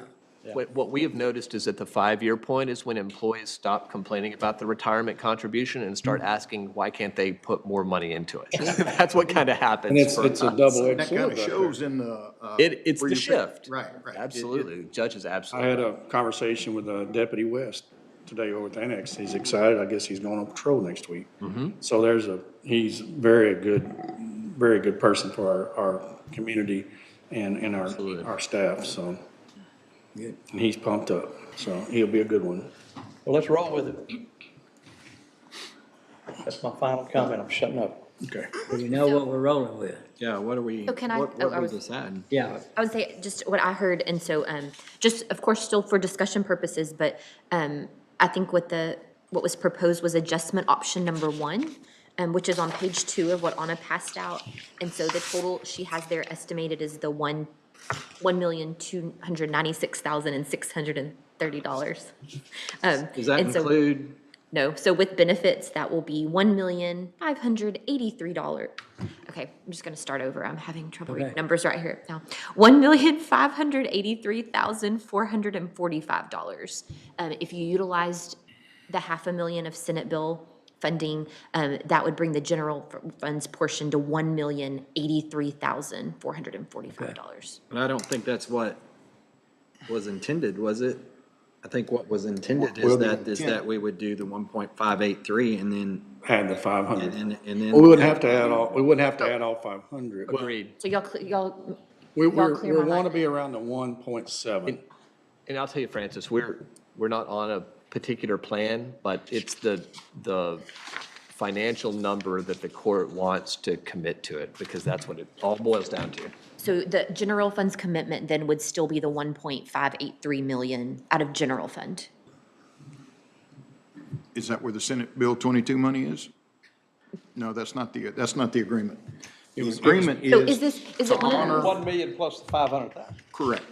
It's the where's Anna's? It's the 4.6, which is Yes. 1.2, But plus and then the difference, but you got the benefits, though. You got to add to that 1.2. you're talking benefits. Yes. Now, 1.5 is the benefits. I'm sorry, I thought you were talking Plus, about. now, if we would we only have to add 200,000 to that? Well, no, because you're not talking benefits, you're talking You're numbers. talking turnkey, Okay. total, right? She With is for benefits. the 465. We are not talking turnkey. We do not calculate that. We were told not to use. My understanding was we were going to kick in $1 million and then throw in the all of Senate Bill 22 with it for 1.5. Well, we wouldn't get there, though. We'd get pretty darn close. the You 85. said, do we have to get there in 1 year, you said? Well, I understand that. But I'm gonna put in just kicking the- 2.4 just last kicking the year. can down, yeah. Let's see what they can do. Let's see what they They've do. agreed to look and see what they can do and shake the rug a little bit. And come back and see us on that. But I think we kind of understand, what I'm hearing right now is there would be somewhat of a consensus to do it, probably the 1.5. Outside of, is that inclusive of benefits or outside of benefits? That's Total, inclusive. turnkey. Okay. And that's just updating the plan, thinking not more wherever it's funded. Now, I'm it's a thinking the 1.7 they want, plus our benefits, which is, it's gonna be like around a 1.9, 1.8, 1.9, Okay, yeah. And that's where we need to be, to I keep, think we're just I kicking know the we can't can. vote we're just kicking, we're Take a just kicking, consensus? but we're just kicking the can down the road. So is there a consensus Nothing to do on, with this. You're talking, the first one that came out was Commissioner Perry, so restate yours and see if you get a consensus. Well, mine was, and I didn't understand at the time that benefits weren't included, so I apologize on that, was the 1.296 off of your recommendation, option one, and the Senate Bill 22 funds. So that's 1,700,000, whatever. Million eight, basically. Yeah. But I do understand that falls a little bit short. So is there It's is there a short, consensus that we could short do but that? long for Commissioner Smith. Right. But I think we have a place to start working from now. We didn't have a clue what we were doing earlier. We were just jumping around, throwing all kind of stuff around. I still would like to see what you guys can go and figure out where and what you can do. And let us, I don't think anybody here today is ready to say this is it. We haven't seen But what's we gonna know cost. where we're kind of headed and see what kind of help we can get. We appreciate y'all's time, the consideration, the discussion. It's been very, very productive for us today. Thank you. Yeah. Good, thank y'all. All right, So the Francis, headache continues, right, guys? It's just not a migraine, Commissioner. Oh, you wait. thank y'all. Not a migraine, Pretty just much a just headache. the amount of money. and Thank y'all, the gentlemen. All plan. right, y'all. Just for my Now, understanding. Captain's gonna be here tomorrow with vehicles? I'm sorry? Did you Sean say Dixon? Captain Nixon's gonna be here tomorrow with vehicles? Francis, He's gonna turn some in? you're asking her. You said Captain Nixon was coming on Thursday to discuss vehicles, I thought. Somebody Tomorrow. did. Oh, I Yes. didn't say that. In the morning, It's Francis. in the morning. Okay. I Yes. knew somebody said it. Tomorrow's Thursday, right? So if I Yes, it is. Okay. can sorry. get an I got confused understanding, for a second. so just base salaries alone, Hang on just a minute. hang We on, gotta we wait got too till much stuff everybody going on. Hang on. So are you finished? Tomorrow, right? What does Okay, that now. cost us? We don't know. I'm not sure. It's not reported. What's the We're waiting discussion? for everybody to quit talking. Okay, Anna, so what the court is wanting is just salaries alone, not benefits included, a total of 1.7 million. I didn't understand, I guess. Not either. I know the court wants us to take a number and kind of create, Oh, no, I want to wait. Just hang on a minute. you want me to, y'all want us to take the number back, create a plan, so basically creating a new option within this 1.7 million figure, just based on salaries? I think you gotta throw in benefits too. Okay, That's gonna jump to $2 million.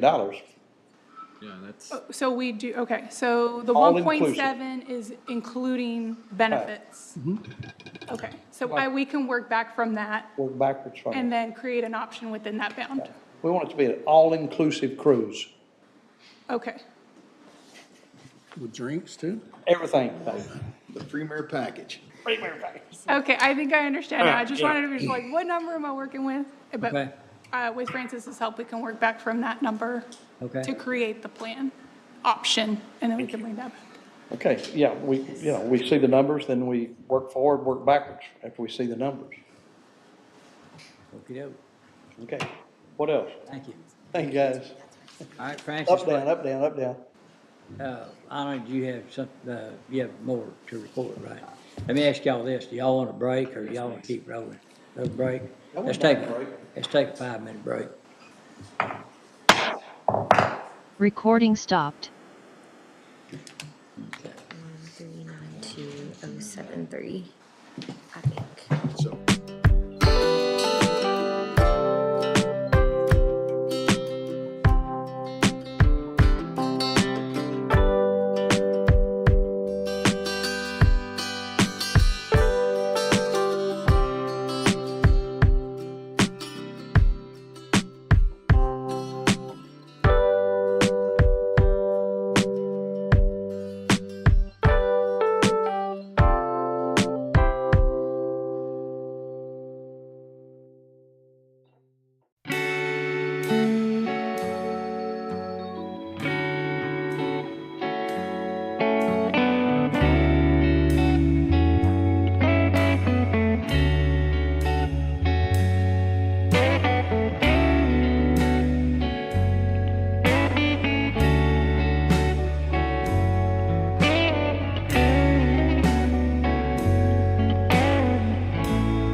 back in session. There you go. Thank you, sir. Okay. So we will continue with personnel, and so I know Anna has some other topics to touch on as well. She does? She does. Yes, I'm just plugging in my power cord. Make sure I don't lose it. I got it, some peppermint, thank you. Close enough to a hug. Which one of Donut. Looks kind of like a donut. Which one of these low carb? Like a white one. All right.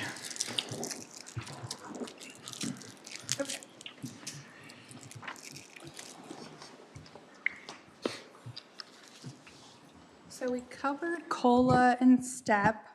The next big pay program was incentive pay. And so I wanted to ask the court if they were going to consider some sort of baseline item for that program to go ahead and include in the sheets Francis is keeping up with. Couple of thoughts. May I share them? Yes, please. One was not any, because of no certainty, a dollar placeholder that we've done in the past, which I'm not a big fan of. Yeah. And secondly, a policy that we put a cap somewhere. Or, I don't know, does our policy read no more than 2%, or does it say 2%? That is the maximum a department can spend. It's 2% of their salaries. But how do we figure the amount that's put into the budget? Is that a mathematical factor, 2% of the Eligible positions. eligible position salaries, right? But it's budgeted for all positions that are, right? Because you don't know, you don't know until you get there what positions may or may not, so it's. It's all positions that are a part of the incentive pay plan. And so all position, the way it's defined is any position that the court sets the budget on that's outside of the step pay plan. Those are all the positions. So, back to my question though, it's 2% of the eligible positions' salaries. Does it say 2% or no more than 2%? Or is it just 2%? Well, I mean, I think the policy just lends itself to what can be paid out to employees, but for budget purposes, that's just what you want to budget. I'm saying for budget purposes, is there something in our policy manual that says for budgeting purposes, we'll use 2% of whatever? Or does No. it say up to 2%? It doesn't say anything about budgeting for it. Doesn't say anything No, at all in that's our just- policies? Kind of what it's been, It's up it's to y'all. 2% of all civilian positions minus elected officials, basically. And so if it's an empty spot, we still budget for it. Yeah. So that's included. The You only positions, get to spend 2% of your, Of your payroll But we've gone down benefits, right? to we've reduced the number of positions that we budget for over the years. We did away with all those extra jail positions. yeah, but those aren't inclusive. I know, but I'm just saying, Okay. we put a 3% factor. Do we need to consider, well, never have we want to do it. I'm just not sure that as the payroll continues, that we'll be able to keep paying more than 2% of all of it. That 2% number is the court's discretion. You can go lower or higher. Okay. That number or that figure can always change. The numbers that are set in policy are the maximum individual payouts based on a score. Yeah, and I've said this before. I never, up until I got here, never really worked in a position where there was incentive pay. You did your job, and that was the incentive to keep your job. I've never been in one that didn't have one. And I worry about the fact that it's like a lot of things, once you put it in, it's almost impossible to take it out. Because people begin to expect that that's part of whether it is or not, when they figure their salary plus I'm gonna get another 1,000 like I got last year, or 1,200 like I got last year, or 500 like I got last year. So at some point, You don't think that drives their motivation to be sure they do a good job? I'm not a big, be honest with you, I don't. I'm just being honest with you. I've seen it. I do on my end because of what Anna has taught me since I've been here, that if you get on paper or you get a PIP, you don't get it. Yeah. So you're gonna try to fly straight and follow the rules and reach the code of conduct and do the right thing.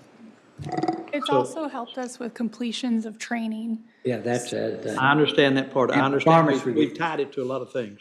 Yeah. The other side of that is, incentive to keep my job. I won't get any of those either.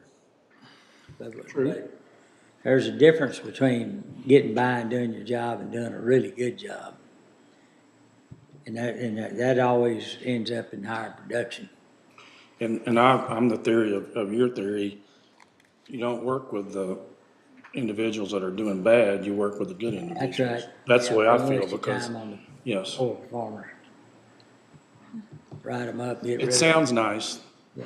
the other end of it, but it doesn't work. The biggest tried both problem is ways. people don't want to sometimes be enough of a manager and have enough gumption to do the right thing and evaluate people properly. I think if it's done properly, it has a valuable tool, but if it's not, it's not anymore, not worth anything. But maybe a better people to ask is some of these department heads and elected officials, what they think about it. You know, I know there's several examples where they proved that how it works so well, and Randy Briggs for sure, and he was the first one to really embrace it, in my opinion, of really doing it right, because he had a large group too, that helps. You got a large department. Yeah. Makes it a lot easier. And they have to produce so much and incentive to do it, but, you know, we can ask those questions. I mean, there's probably a lot of them listening, they give us their opinion. The dollar placeholder is deceiving It is. when we're gonna, I agree with you there, that probably ought to have a number in there, and it may be a max number that we don't use all of it. And so to remind you, last year we did budget for it within the general fund. We put it in. You know, we had used the vacancy factor, and so that was, It was in the budget last year. yes. So using that vacancy factor, what we'd been doing is funding incentive pay if you chose to do so by moving from unspent personnel. And so not knowing how that would play out, you know, we move forward with actually budgeting it. So, and I agree, I think that's best if if it's something you want to move forward with, that you should place that in the budget. And being the new guy, God forbid something bad happened, we Yeah. couldn't move that line up Yeah, before we spend it, right? yeah. Yeah, okay, so it's not like it's going away. I'm for that. I don't have a problem with that. That's fine. I you know, express my opinion and I'm with you guys. Thank you. Wrap her up. So it sounds like that we will include that amount then, How much is that gonna be this year? 580. 588. Million. That include, that's all in. Okay, you had it estimated at 587, but you kind of come down almost on the 580. sheet. Yes, so yes, keeping that number, sorry, I just rounded it, but yeah, 587,760. 588, okay. All right, So the, so that's going back in. I don't know where it was out, was it? Well, on the sheet, she moved Oh, to the on the right. sheet. Okay, So I see what you're saying. Okay, you're looking at that sheet. Okay, So where you at now, let me Francis? find that sheet. yeah, if you want to do an overview, then it can move into kind of the new programs being pitched, if you want to see where we're at right now without that. Okay.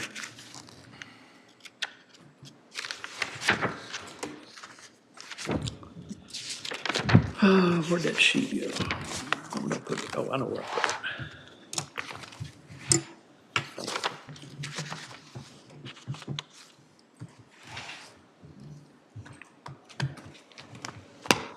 Okay, so where are we at next? Oh, were you going to show them the total number? Sorry. for- Oh, I'm sorry. I'm sorry. I didn't sorry. communicate that. Not following that, but yes. I wanted them to see. waiting on each other. Yeah, so like, I'm talking about putting those, are we gonna put the step positions back on there right now?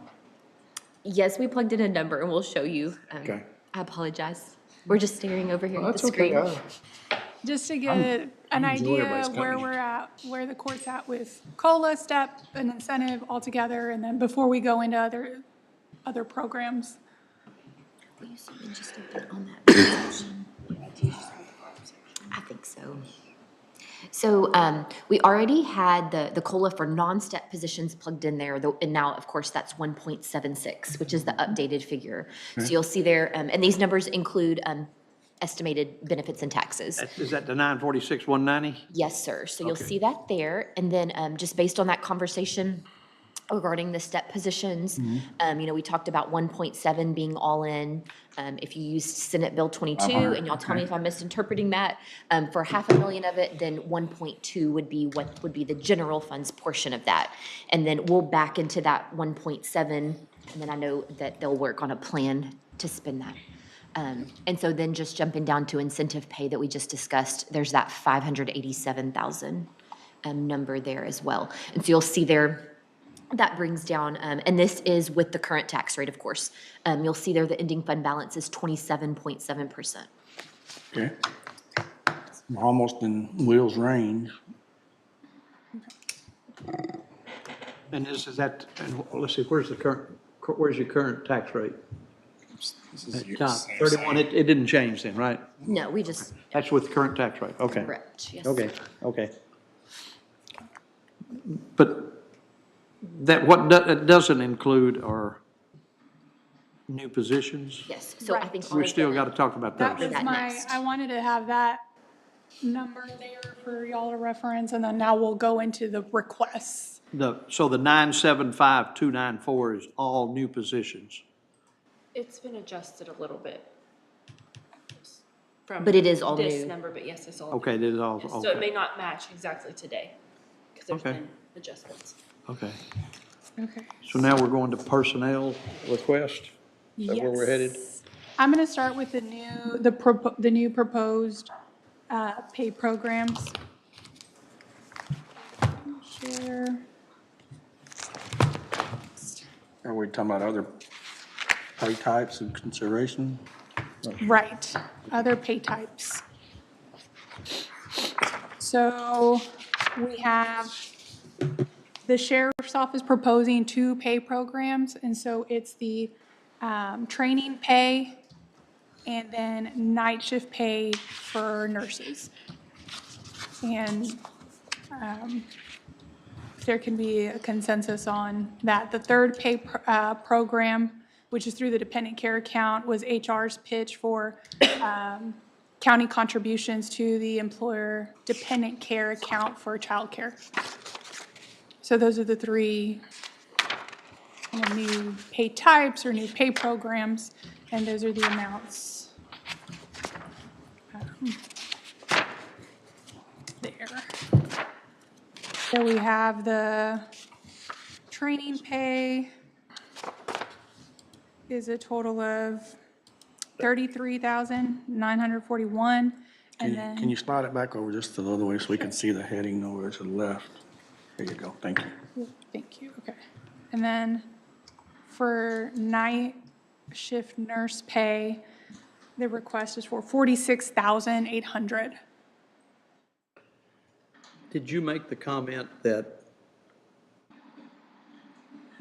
our attrition rate for our nighttime nurses is not substantial? It's reasonable, or we haven't had a lot of losses in that area? What did you say about that? Right, the turnover is not bad for nurse staff. And then I also referenced the compensation ratio off current salary. And so for RNs, that's almost a 1, so right at market. However, that is a difficult position to recruit for when we post. We don't get that many applicants for that, so for that reason, I would say that night shift pay for them would probably be a good benefit to implement. For LVNs, however, their compensation ratio is 1.23. So that was 23% above market. So that's where HR's recommendation is, if the court were interested in considering a night shift pay for nurses, limiting it to just the RNs. What would that cost? 26,000, About half that then? yes, half that. Yes, sir. 20,800 for the LVNs. My pitch is also, I'm sorry, I should clarify. So my estimate includes, because they're only asking 1.25 per hour. And my recommendation, if we are going to try to mirror night shift nurse pay like other medical providers, that it'd be $3 an hour. You know, And that's still the $26,832. at the $3? Yes, My sir. thought would be, you can't go backwards. No, and I know I brought So that up the why other day. not starting with the lesser amount, and if Okay. it doesn't work, go forward? But why, I've worked midnights. They're no fun. I hate it. And so I don't think it's unreasonable at all. And you're, over there, it's a 12-hour shift in a building with inmates. And it's, my wife did it for 8 years, not all on night shift, but So the difference would be 26, and if the lower amount is what? the $100.25 an hour, how much is they were that? asking for $1.25, she's saying $3, so $1.75. What's the difference in that? Times the number of hours difference. How about just? It'd be a lower- little less than half of the $26,000. About just a lower 13,000 amount. We're talking 13 grand. for, I encourage you to go work a week of midnights. And then, Yeah, I think. I that think what is Anna's something. recommending is very fair. yeah, I agree with that. And that's just coming from with my recruiter hat on. That'd be a good figure to publish. I'm gonna state the obvious here, okay? And we've already, I'm not telling you anything you don't know, but nothing that's been decided today has reduced that deficit that we're looking at. Nothing that's been decided has reduced. So that only leaves a couple things to do. We're eliminating one of them. Well, Jim, the only way to handle that is make everybody cut their own fair share, because I mean, I mean, we gotta do, understand we're gonna what have to do you're saying, something. but- We're gonna have to do something. And, well, I think if we keep moving forward, I think we get there. All right? I think we get there, but I think we have to go through the process. Yeah, we're not ready. I'm not arguing that at all, but. I'm just Everybody's saying, gonna have to we come off haven't been their- able to sharpen the knife at all so far.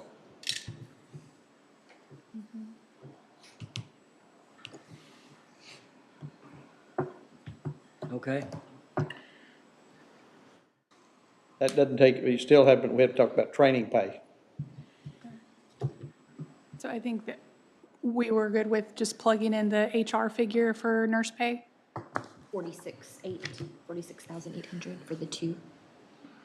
The $3 comes to 46,000? Are you all wanting it for both RNs and LVNs or just thought- RNs? Just the RN. RNs. So that 26,832. It'd be different. I know it working night's horrible, this but one I have they're already at highlighted. 1.23. They're Oh, I'm getting sorry, I paid see. well over the market. So that's incentive to come to work there. And if you do get bumped from nights to days as an LVN, it's just cherry on the pie, you know?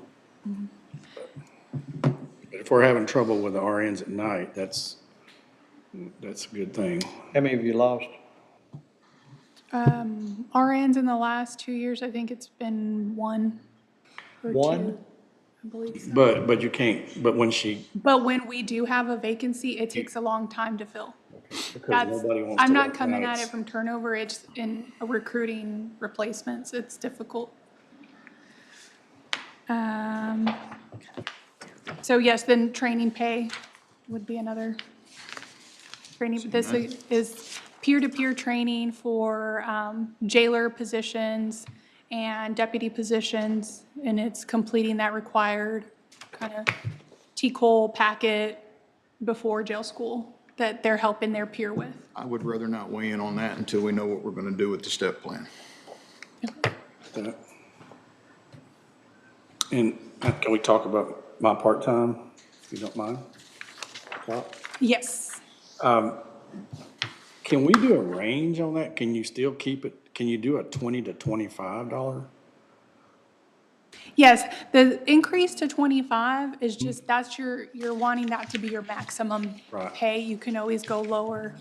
than Because that. my deal is, and I don't know how y'all feel about it, but I've got a gentleman out there that's got 31 years in, that's working 3 days a week. And he probably would leave me, but I need him very much so, and I know it's $8,000 a year, but he'll stay for $5. He'll probably stay 3 more years. That's a lot for 3 years, to ask for, to him to stay around. And the hourly pay being requested, the $25 an hour, is actually in line with the equipment operator full-time salary, but this individual specifically is But there's no benefit. referencing There's no actually, benefits. Yeah. actually has senior equipment operator type functions for the precinct. So for the 3 part-time requests listed here, HR would recommend the district attorney part-time adjustments. It didn't have a budget associated with it. They just want to increase their clerks from 15 to 16 dollars per hour. So increase their maximum rate. Each of y'all have a part-time? No. Do you have one? No. Ben, do you have a part-time? I don't know if we have anybody in it right now, but we do have part-time. Well, he's more of a trainer to me, too. He's training these young guys that we just hired, and he's doing an excellent job.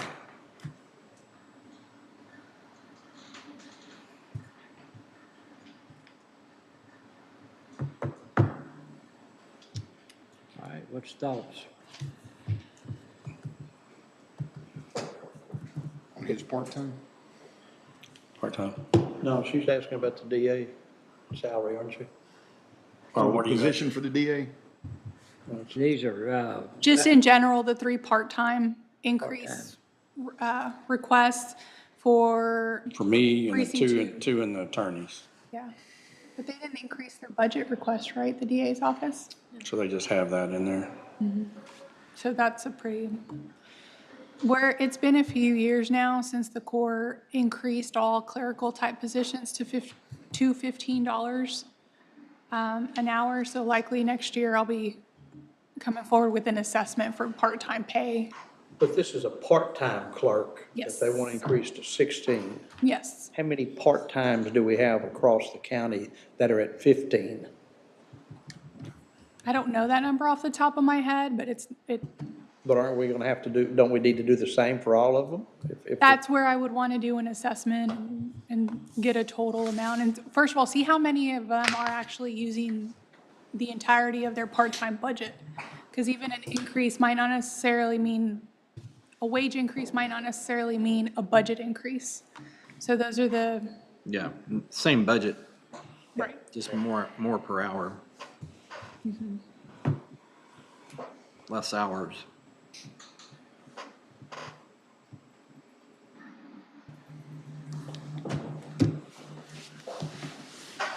Here, the only thing that you'll notice, and anytime I see a couple of part-time positions pop up in a certain budget, it's almost always, you can count on within 2 to 3 years, they want to trade those in for a full-time.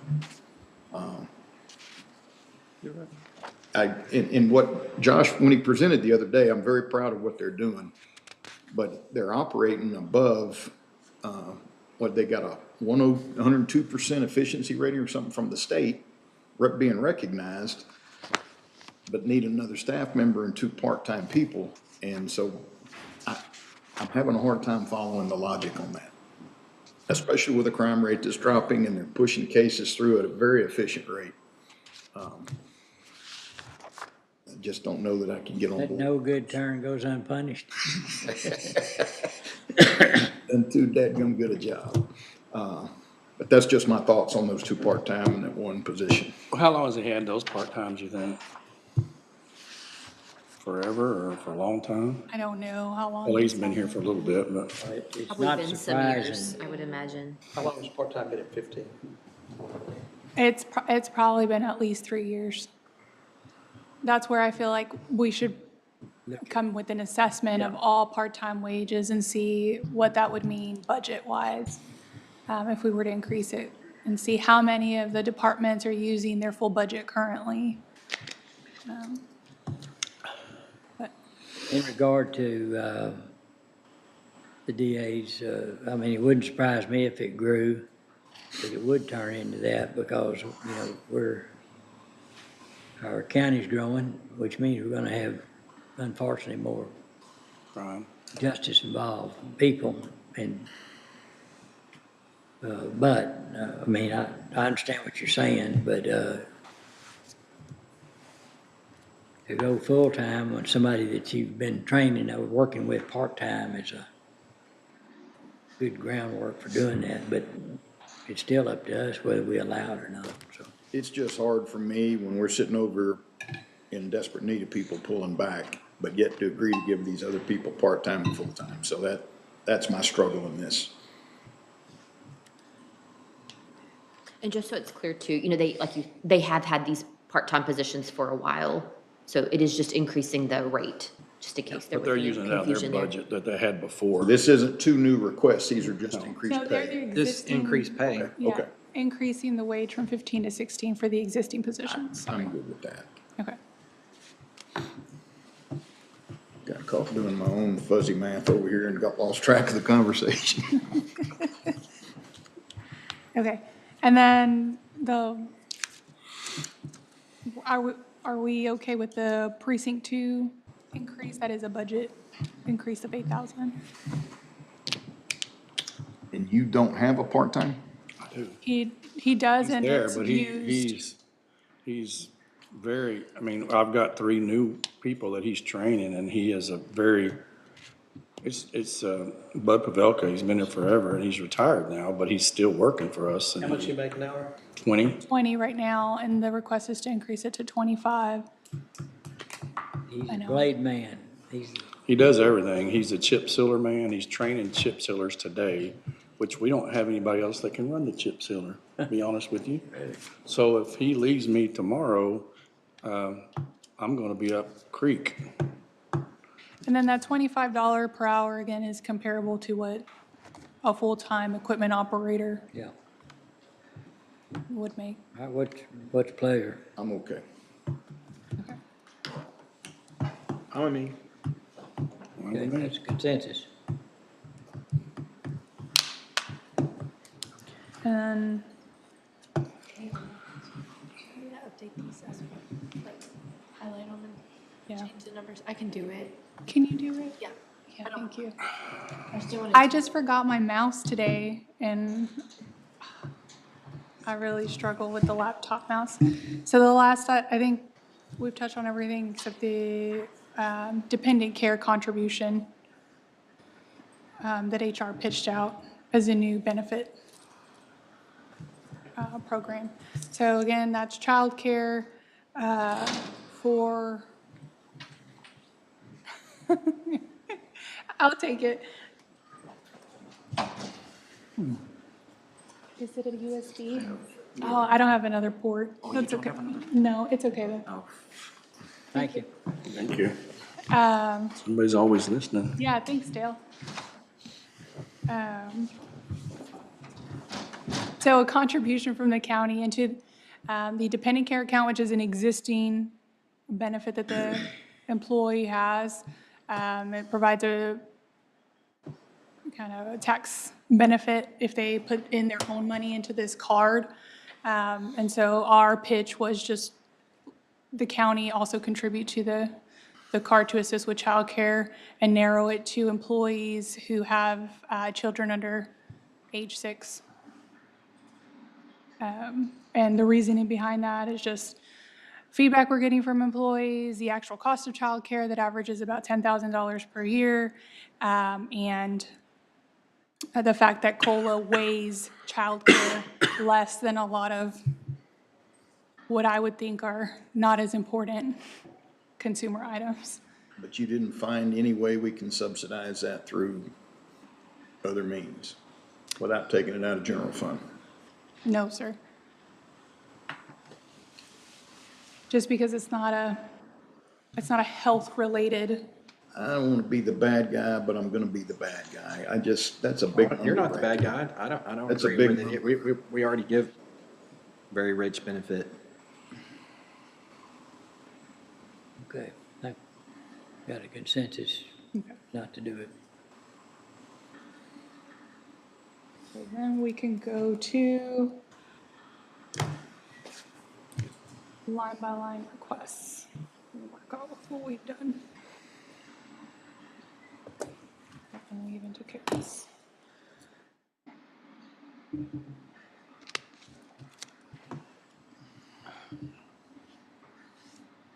So now it's the big, and Court, let me know if, because it's 3:50, just time check, if we're still good to move forward. This large list of requests, this is our new position requests and salary adjustments. I'm probably going to highlight two types of requests first, which are reclassifications that do have a budget impact, and 5 pay outliers, those 5 positions I identified that are below that 0.8 ratio. I'll cover those first. Didn't we already go through all this once, though? Yes, but I don't believe there was any kind of direction or, Okay, because I'm just gonna be honest with y'all, after what we've gone through over here, unless it's just gonna break the county's back, I don't see any new head count coming on. That's, How many was that? You said 4, oh, for new positions. yes. 14, wasn't it, or 14. something like that? or It's It's either decreased. 12 or 14, which is it? It's decreased now, let me clear. It's 10. That's 10 right there. I believe. Is that just salary adjustments, or is that new? New positions.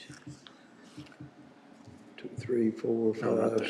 6, 7, 9, 10, 11, 12 is what I showed. And when you say 2 of those have dropped out, 10 right there on the screen. when we went through it. which one of them are not on, the original list you gave us new position requests, which one of them are not on there anymore?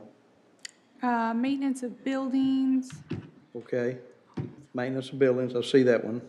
hold on, because Haley labeled them for me. And should have been probably, Precinct 3. And 4.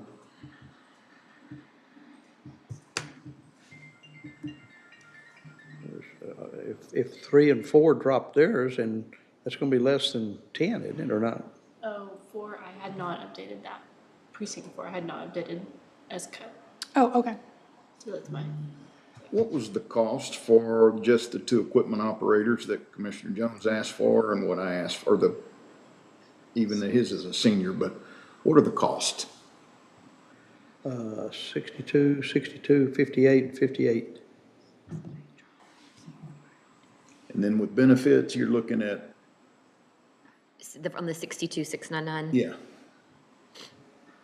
So that position would be 76,568. So for 2 of those, 153,000 okay. in total. That's just a number I wanted to hear right quick. Thank you.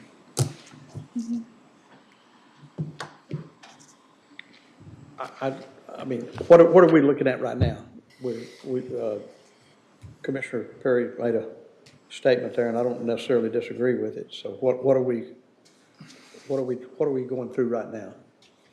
We can, just because we touched on new positions were mentioned, these are the ones that are being requested.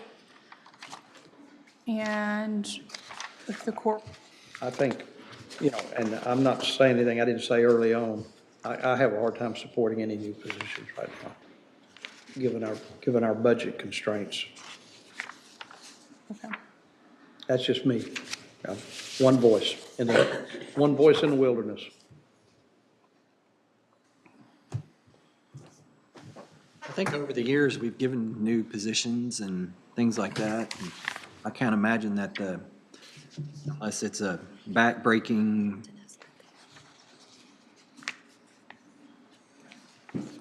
I mean, horrible, super bad, somebody's having to work 40 hours overtime type,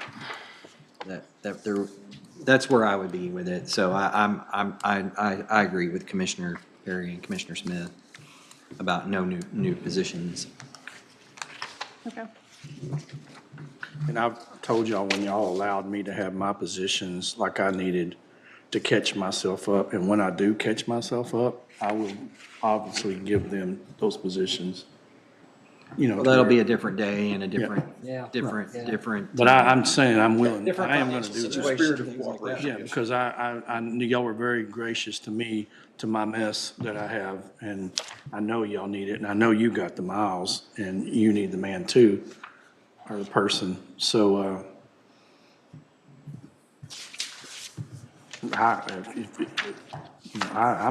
if you need them, I want you to get them, that's my opinion. Because our services don't need to, I'd rather cut on that green page than cut y'all out of it, because we have a service we have to, We'll get to that. okay. That's why I'm asking. How much for those? Right. Right, okay. Okay. I'm going to clear this then. I'm going to move on to the reclassifications because it has a smaller price tag. What are you interested in now? I'm going to go through. Reclassifications? Reclassifications. These are existing positions that may have had change in function. And so the department is requesting a different title and salary increases. And the title change justifies the, in other words, you're right sizing it with the title change to the salary. Yes, sir. And is this a play on not having tenure? So put a new position up, a tenured person gets in it and they get a pay raise. So we try to, I mean, am I close? we dig for that, but we mostly base it off functions. What has changed in the position? How are they functioning or how are you wanting them to function? That is warranting the, Well, we know the top two aren't engineering, right? yeah, this is just a title change. It's not a change in function. We're just correcting it so the assistant part is at the front and not Yeah. the back of the title. And that, but there is a salary request for that of $1,600. Right. And those are way under, probably under the, what are they, 0.8? Are they- No, they're not an outlier. They're within compensation ratio range, but that position was a hard position to attract applicants Yes. for. And so that why, for that one, HR has a recommendation of yes, And the based on county court at law 3 is going down, right? county court at law 3 is in, So I'll affirm that. no, okay. Yes, they're requesting less. I'm not sure if they were aware of their But budget. you want it to go up. Yes, I was recommending 55,823, and that's because that is kind of the baseline pay that currently exists for all court administrator assistants amongst county courts at law and district courts. Quick question though, before we get too far down the list. Can we make decisions on those two first? Yes. And then get a, So the office coordinator currently with the engineering office, so Amy touched on that yesterday where they took on functions that the assistant county engineer was performing. And so they're doing preliminary reviews of plats and plans that, and permits that developers are bringing to them. And that function has been kind of assessed within the existing job description. It does warrant a bump to the next pay grade and then a change in title too. Other counties call them either permit coordinator or development technician or coordinator or specialist. So it is a position that exists both amongst peer counties, and then it is a position that exists in private market. And so HR is recommending that just because they have been performing that function. And Amy says that she plans on having that position continue to function in that way. And the salary requested is this 56,384. And so what I've done, because she had a different amount in here that was slightly higher, I think. But what I've done, just knowing kind of the direction of the court, the position's current compensation ratio is a 0.94. And so what I've done is just maintain that comp ratio with the new market salary. So it's like, yes, it's a salary increase, but really it's a correction to have her pay relative to her new market comparison and function. So that's where that salary is coming from. Okay. So the ending compensation ratio would be still a 0.94. And then, of course, the other one's assistant engineer to county engineer. Yes. The assistant county engineer, And we don't have one. that position is currently vacant and we, Posted. it's not yet posted. Oh, it's not? No, sir. I think they were waiting on this, or no, they're not waiting on this. Okay. Can we go 0.90 on the, office coordinator and agreeable to the county assistant engineer? Because a 0.94, why was there any reason we recommended 0.94 instead of? That's the current comp ratio, like of the office coordinator position salary. So we just continued that ratio with the new market comparison based off of the new functions. But we can, But at 0.90, it'd still give her an increase. Yes. should. Yeah, well, it's not gonna be much difference. Yeah, but it kind of stays in line with us trying to shoot for that 0.90.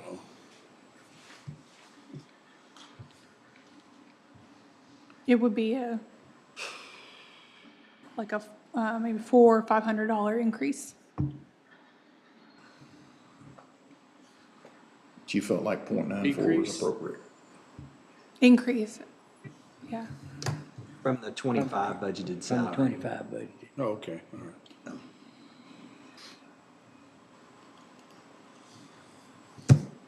She had originally asked for 58 for this, is that correct?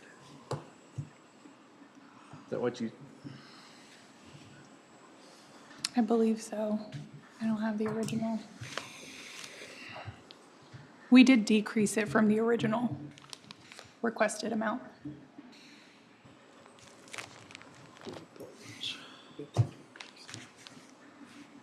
Well, I withdraw my request. For lack of a second. Okay. All right, is there consensus on those two positions yes. as Yes. requested? Okay. Okay. Okay, so the next one was the County Court of Law 3 request. They have a court clerk position. And it's the only court clerk position amongst the district courts and the county courts at law. It's kind of a strange outlier there. It's also budgeted much less than all the court administrators and court admin assistants amongst all district courts and county courts at law. They are using that position to function as a court admin assistant. And so HR would recommend that reclassification to court admin assistant. And in doing so, then their structure matches the other two county courts at law, where they have their court administrators and court admin assistants. And so the structure would be the same amongst all three courts. How did we miss this last year? Just one of those things that, We just needed a confirmation from a court that, are you using that position as a court admin assistant? And so they have done that and are confirming those functions, and so now the request is coming forward.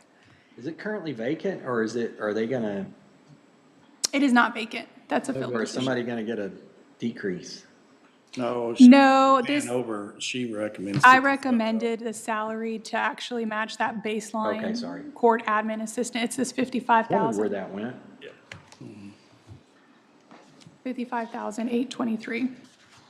Which is gonna be an increase of 9,000. Yep. 466. But that person's been doing that job, Yeah. so. Did a little cord, it's right across the hall.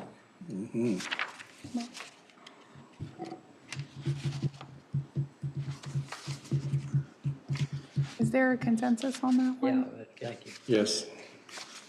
The next one, this is just a title change. There's no budget impact. It's just spelling out the word assistant. Yes. Yeah. Next. The next two are reclassifications. These are two jail positions. It's a jailer corporal and a jailer sergeant, and the sheriff's office is wanting to move those positions to law enforcement positions, meaning they go from the corrections pay table to the law enforcement pay table. And the positions are currently filled by peace officers. And so this corporal would be reclassified to a law enforcement investigator, the jailer sergeant, a deputy sergeant. And so those are the increases there. So these folks are a part of a team that conduct investigations and interviews within the jail. And so they actually do have a caseload, and their cases. They actually write warrants and get. Law enforcement. They're performing Yes, law enforcement. Their work does result in criminal charges. And so HR would recommend those reclassifications. They're probably on the edge of doing something not right there for a little bit because a jailer shouldn't be doing that. It is the peace officer, Oh, they are peace that officers. both They are. folks who in these positions. But it's are- just a labeling, it's just a labeling Right. purposes. But that still could come back to haunt you. Maybe, I don't know. All right, Okay, so the next ones are from precinct, Constable Precinct 1. They are withdrawing they were requesting 2 reclassifications, so turning 2 positions into leadership positions. They've actually removed or withdrawn one of the requests. And so now it's just a change to position 1590. They want to change this position from a deputy constable. And we worked with them. I know the court gave direction, like, it sounds like there was support, figure out kind of how to do it within our existing structure. And we did find comparable counties that kind of perform functions similar to them, where they're also doing traffic and criminal warrants and things like that. And so in those structures, the name Assistant Chief Deputy was common. And so the precinct was good with that name, and then we're fitting it into the existing law enforcement structure. We're not having to create anything new, so it works well. And then what they're requesting works within that structure too. Sounds good. Yeah, I don't have a problem with that. I did look at the flow chart for that precinct. Yes, sir. And I think the comment was made was that April was having to sign off on a lot of things as a supervisor. I look at the flow chart, and I see 2 other supervisors in there that, in my mind, could sign off. Now, I realize Walt's on restricted leave right now because of surgery he's had, but in my mind, a chief deputy can sign off on something too as a supervisor, because they are a supervisor. So I had a little bit of problem with that, but I don't disagree that she's doing the work in there, okay? Yes, sir. okay, Have consensus on that? yeah. Ben? Yeah, we already got that. Are we gonna, what about the jail stuff? Are we gonna wait till we get the other deal worked out, like you said on the other 2? Are we gonna move with that? Well, they're performing law enforcement duties, so. Yeah, I think if they're law enforcement, regardless of whether, they could just as easily move over to the other side and be doing the same thing. They need to be equal regardless. Yes, so we're good on it? That's all my of that? opinion. That's just my opinion. Okay, That's your consensus. yeah, okay. So that takes care of reclassifications. There's just one last group I kind of want to highlight, and then after that, we could just look at general salary adjustments and how the court wants to kind of approach those. So these are,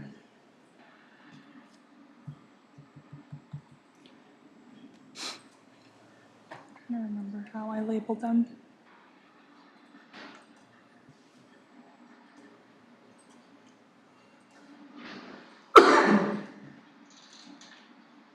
I didn't even know John was still back there.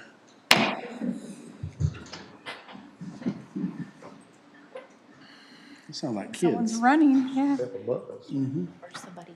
Ghosts. Like chasing Or somebody. maybe somebody's running out of child court. What's right above us? Child court, isn't it?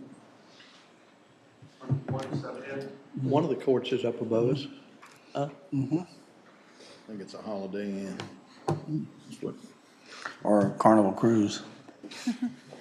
So the next group is just these 5 positions that HR identified as outliers because their budgeted salaries are below that 0.8 mark.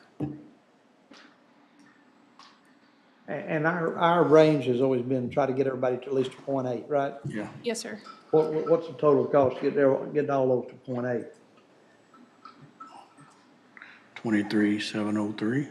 So this amount here puts them slightly above a 0.8. What is it at 0.8? A 0.8. Goodness.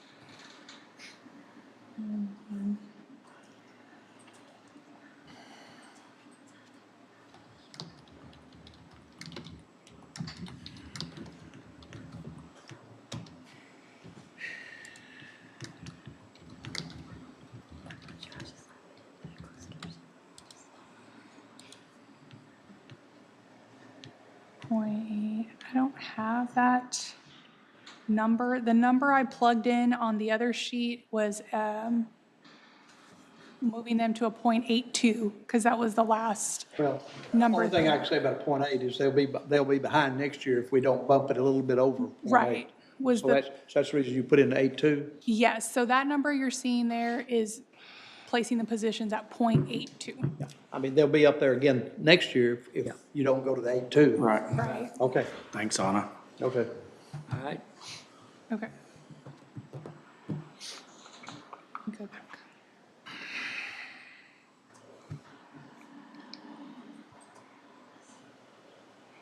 So were we okay with those? Yes. Okay, Yes. great. So outside of that, all we have remaining, and Francis, correct me if I'm wrong, are just the general salary adjustments. The request for salary adjustments, these are positions that are within our compensation ratio range. Clear. Is that what's up there right now? No, It shows I our was out. going to say, 7.4 is not without. no, there's a lot more. Oh, I'm removing all my filters. Here. Oh, they got smaller. It's gonna get bigger.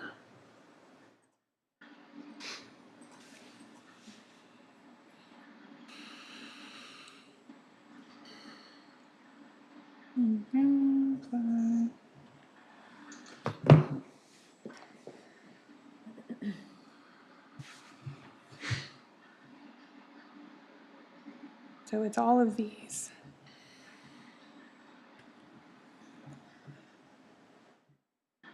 I believe we have a total of, Wow. All of those let are me below? remove the greens that we've already worked on. No, the greens are gonna come out on the bottom, but, There. Oh, you got shorter a little bit. so, but they're all way over 0.8, right? Yes, these would not be outliers. But that's the total there. No, they're not. Can you go down and see what they are again on the, pan them to the size? Oh, yes, sir. Most of them are all, a lot of them are district attorney.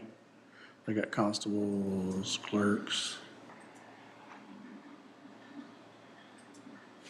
Wow. These are all increase, requested increases? Yes, for existing positions, just adjusting the They're budget. all like .85s, though, or more. Some are Look, .9. if we're gonna cut new head count, I don't think we should be handing out pay raises either. If Anna's agreeable with their, ratio. 0.8 or above. Yes, they're within the compensation ratio. And then this group does include elected officials. I don't know if we wanted to discuss that separately or if they're in the same bunch. But those requests are included in here. Elected officials? Yes, sir. I only have one yes in here. They're all either no's or others. Others meaning, however the court wants to approach those that are below a 1 but above an 8. There's only one kind of recommended one I have in here, and that's for the county engineer, just having. For who? The County engineer. And that's just to have the compensation ratio match that of the other department heads. But they're within range as well. What was precinct 4's request? Brian, what was his? He wanted a clerk. A new position. It was a new position? That was the only one that I'd been about half sympathetic to, but. Me too. Yeah, that Have was we been one. over that yet? Or we picked? Yes, that was on the, If we eliminated all new positions, all new requests. But I wouldn't mind, when we get the final number, giving that one more look, because I really feel like he's, And at some point in time, and I'm not saying this year, obviously I not know what this you're year, gonna say, and I agree with you. we gotta look at doing a truancy court. Put it at one spot. It seems like these judges that are getting overworked, it's truancies. They're good at it. Yeah. Well, Make a meaning of but it. and Well, the so, law has changed such that, like Judge Richardson said, it's a minimum of 3, and generally it's a 5 and more with those truancy cases that you're hearing. It's not No, it's not one and send you to done. jail, that's it. It's, with a real light shade of green, we can cover that one with, right? yeah. File that one in the back of your head for right now, would you? okay. Talking about precinct 4. Yeah. Oh, well, yeah. Or What about, precinct. about the engineer? JP precinct 4. Oh, Next year. Okay. Okay. The old fashioned way. Would you agree? Yes. She's on probation kind of too. Yeah, for the engineer, consider that next year, she don't, I don't think she has a year yet, does she, or just did? But she's not in this This position. summer, it's a year in, Right. combined with the previous position and no. When we took away the interim, what did we do with the salary? Refresh my memory. I think we bumped her up to the budgeted amount. I don't know. Should be whatever. She's right now at budget. Yes, of her county engineer position. Okay, so that wasn't, we didn't leave her at the same salary that she was at as an interim. No, Okay. she did receive A little it. extra for what she was. Okay. That's correct. And so that would have been the only one to highlight. All of these others are no's, and it just sounds like, Can you highlight the elected officials, just kind of go up and down and show us who they are? yes. There's actually, I have them in another tab here. So those in gray are the ones that have requested salaries.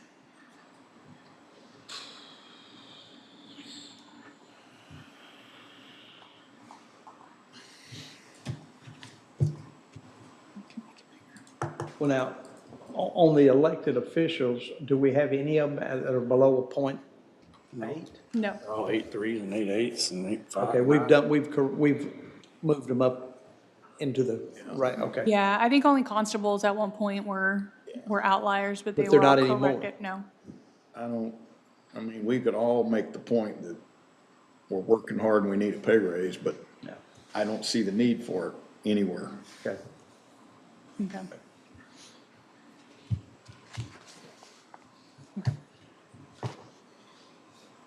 That's Is that a consensus? Yes. Okay. great. That's all Did, That should wrap up all JP personnel. Hensley, did she have that clerk she was talking about? Does she have that on there anywhere? Yes, that's included here on the salary request. It's this, I believe, 1-1. Okay. She's 1.1 or 1.2? She's 1.1, isn't she? Yeah, it's this one here that she highlighted specifically when she was in the budget session. Okay. And that position's currently at a 0.9 ratio. Okay. That's pretty good. After these 2 weeks, I'm like at a 0.17. You know, Who's that? me with my headaches y'all are giving me. But thank you, I love y'all. I love spending time with y'all. But yeah, that sounds good to me. But I think we keep that precinct 4 in the back of our pocket for a little Okay. bit. And I think both of our offices are highlighting that for a revisit. Once there's, All right, what else? that's all HR has for personnel requests. We've gone through Okay. quite a bit there. Programs and requests. We're all good. All right. Ratchet? So I think for today, I know that was a lot to cover. We've got consensus on some things personnel related, and we need to take some of these last decisions you made on increases, calculate those. So tomorrow we'll have those in the spreadsheet, and then be able to step back and look at it. Okay. Big picture again. Tomorrow, I know we're scheduled to be here all day again. We'll have Captain Nixon with us to talk a little bit about that fleet software, and I think y'all just had some questions about fleet in general, so have that conversation tomorrow morning. And then there's just a very small handful of things in the general fund we need to go back to, very small. And then I think just kind of circling back, like big picture again, looking back at outside entities, looking back at capital outlay, which included vehicles related to that fleet discussion. And so Will we I get think something back from the library tomorrow? City Waco Library? So I know we can touch back on City of Waco agreements tomorrow and Yeah. share some thoughts there. Discussion that needs to be had. But I think tomorrow we Hold that can, till tomorrow. Okay. we can see that big picture forming, and come into more focus. And then we can start, if you want to go back to something, add something, see where we were landing. Also tomorrow at 1:30 after lunch, Hub will be with us. So they'll give us an update on our self-insured plan. And so another full day, but I think tomorrow we'll start again, like kind of seeing that end number come into focus and how that affects the tax rates. All right. Sounds good. Nothing else to come before court today. We'll have a new agenda tomorrow, so we will stand adjourned today. Thank you all. Recording stopped. Not just, so.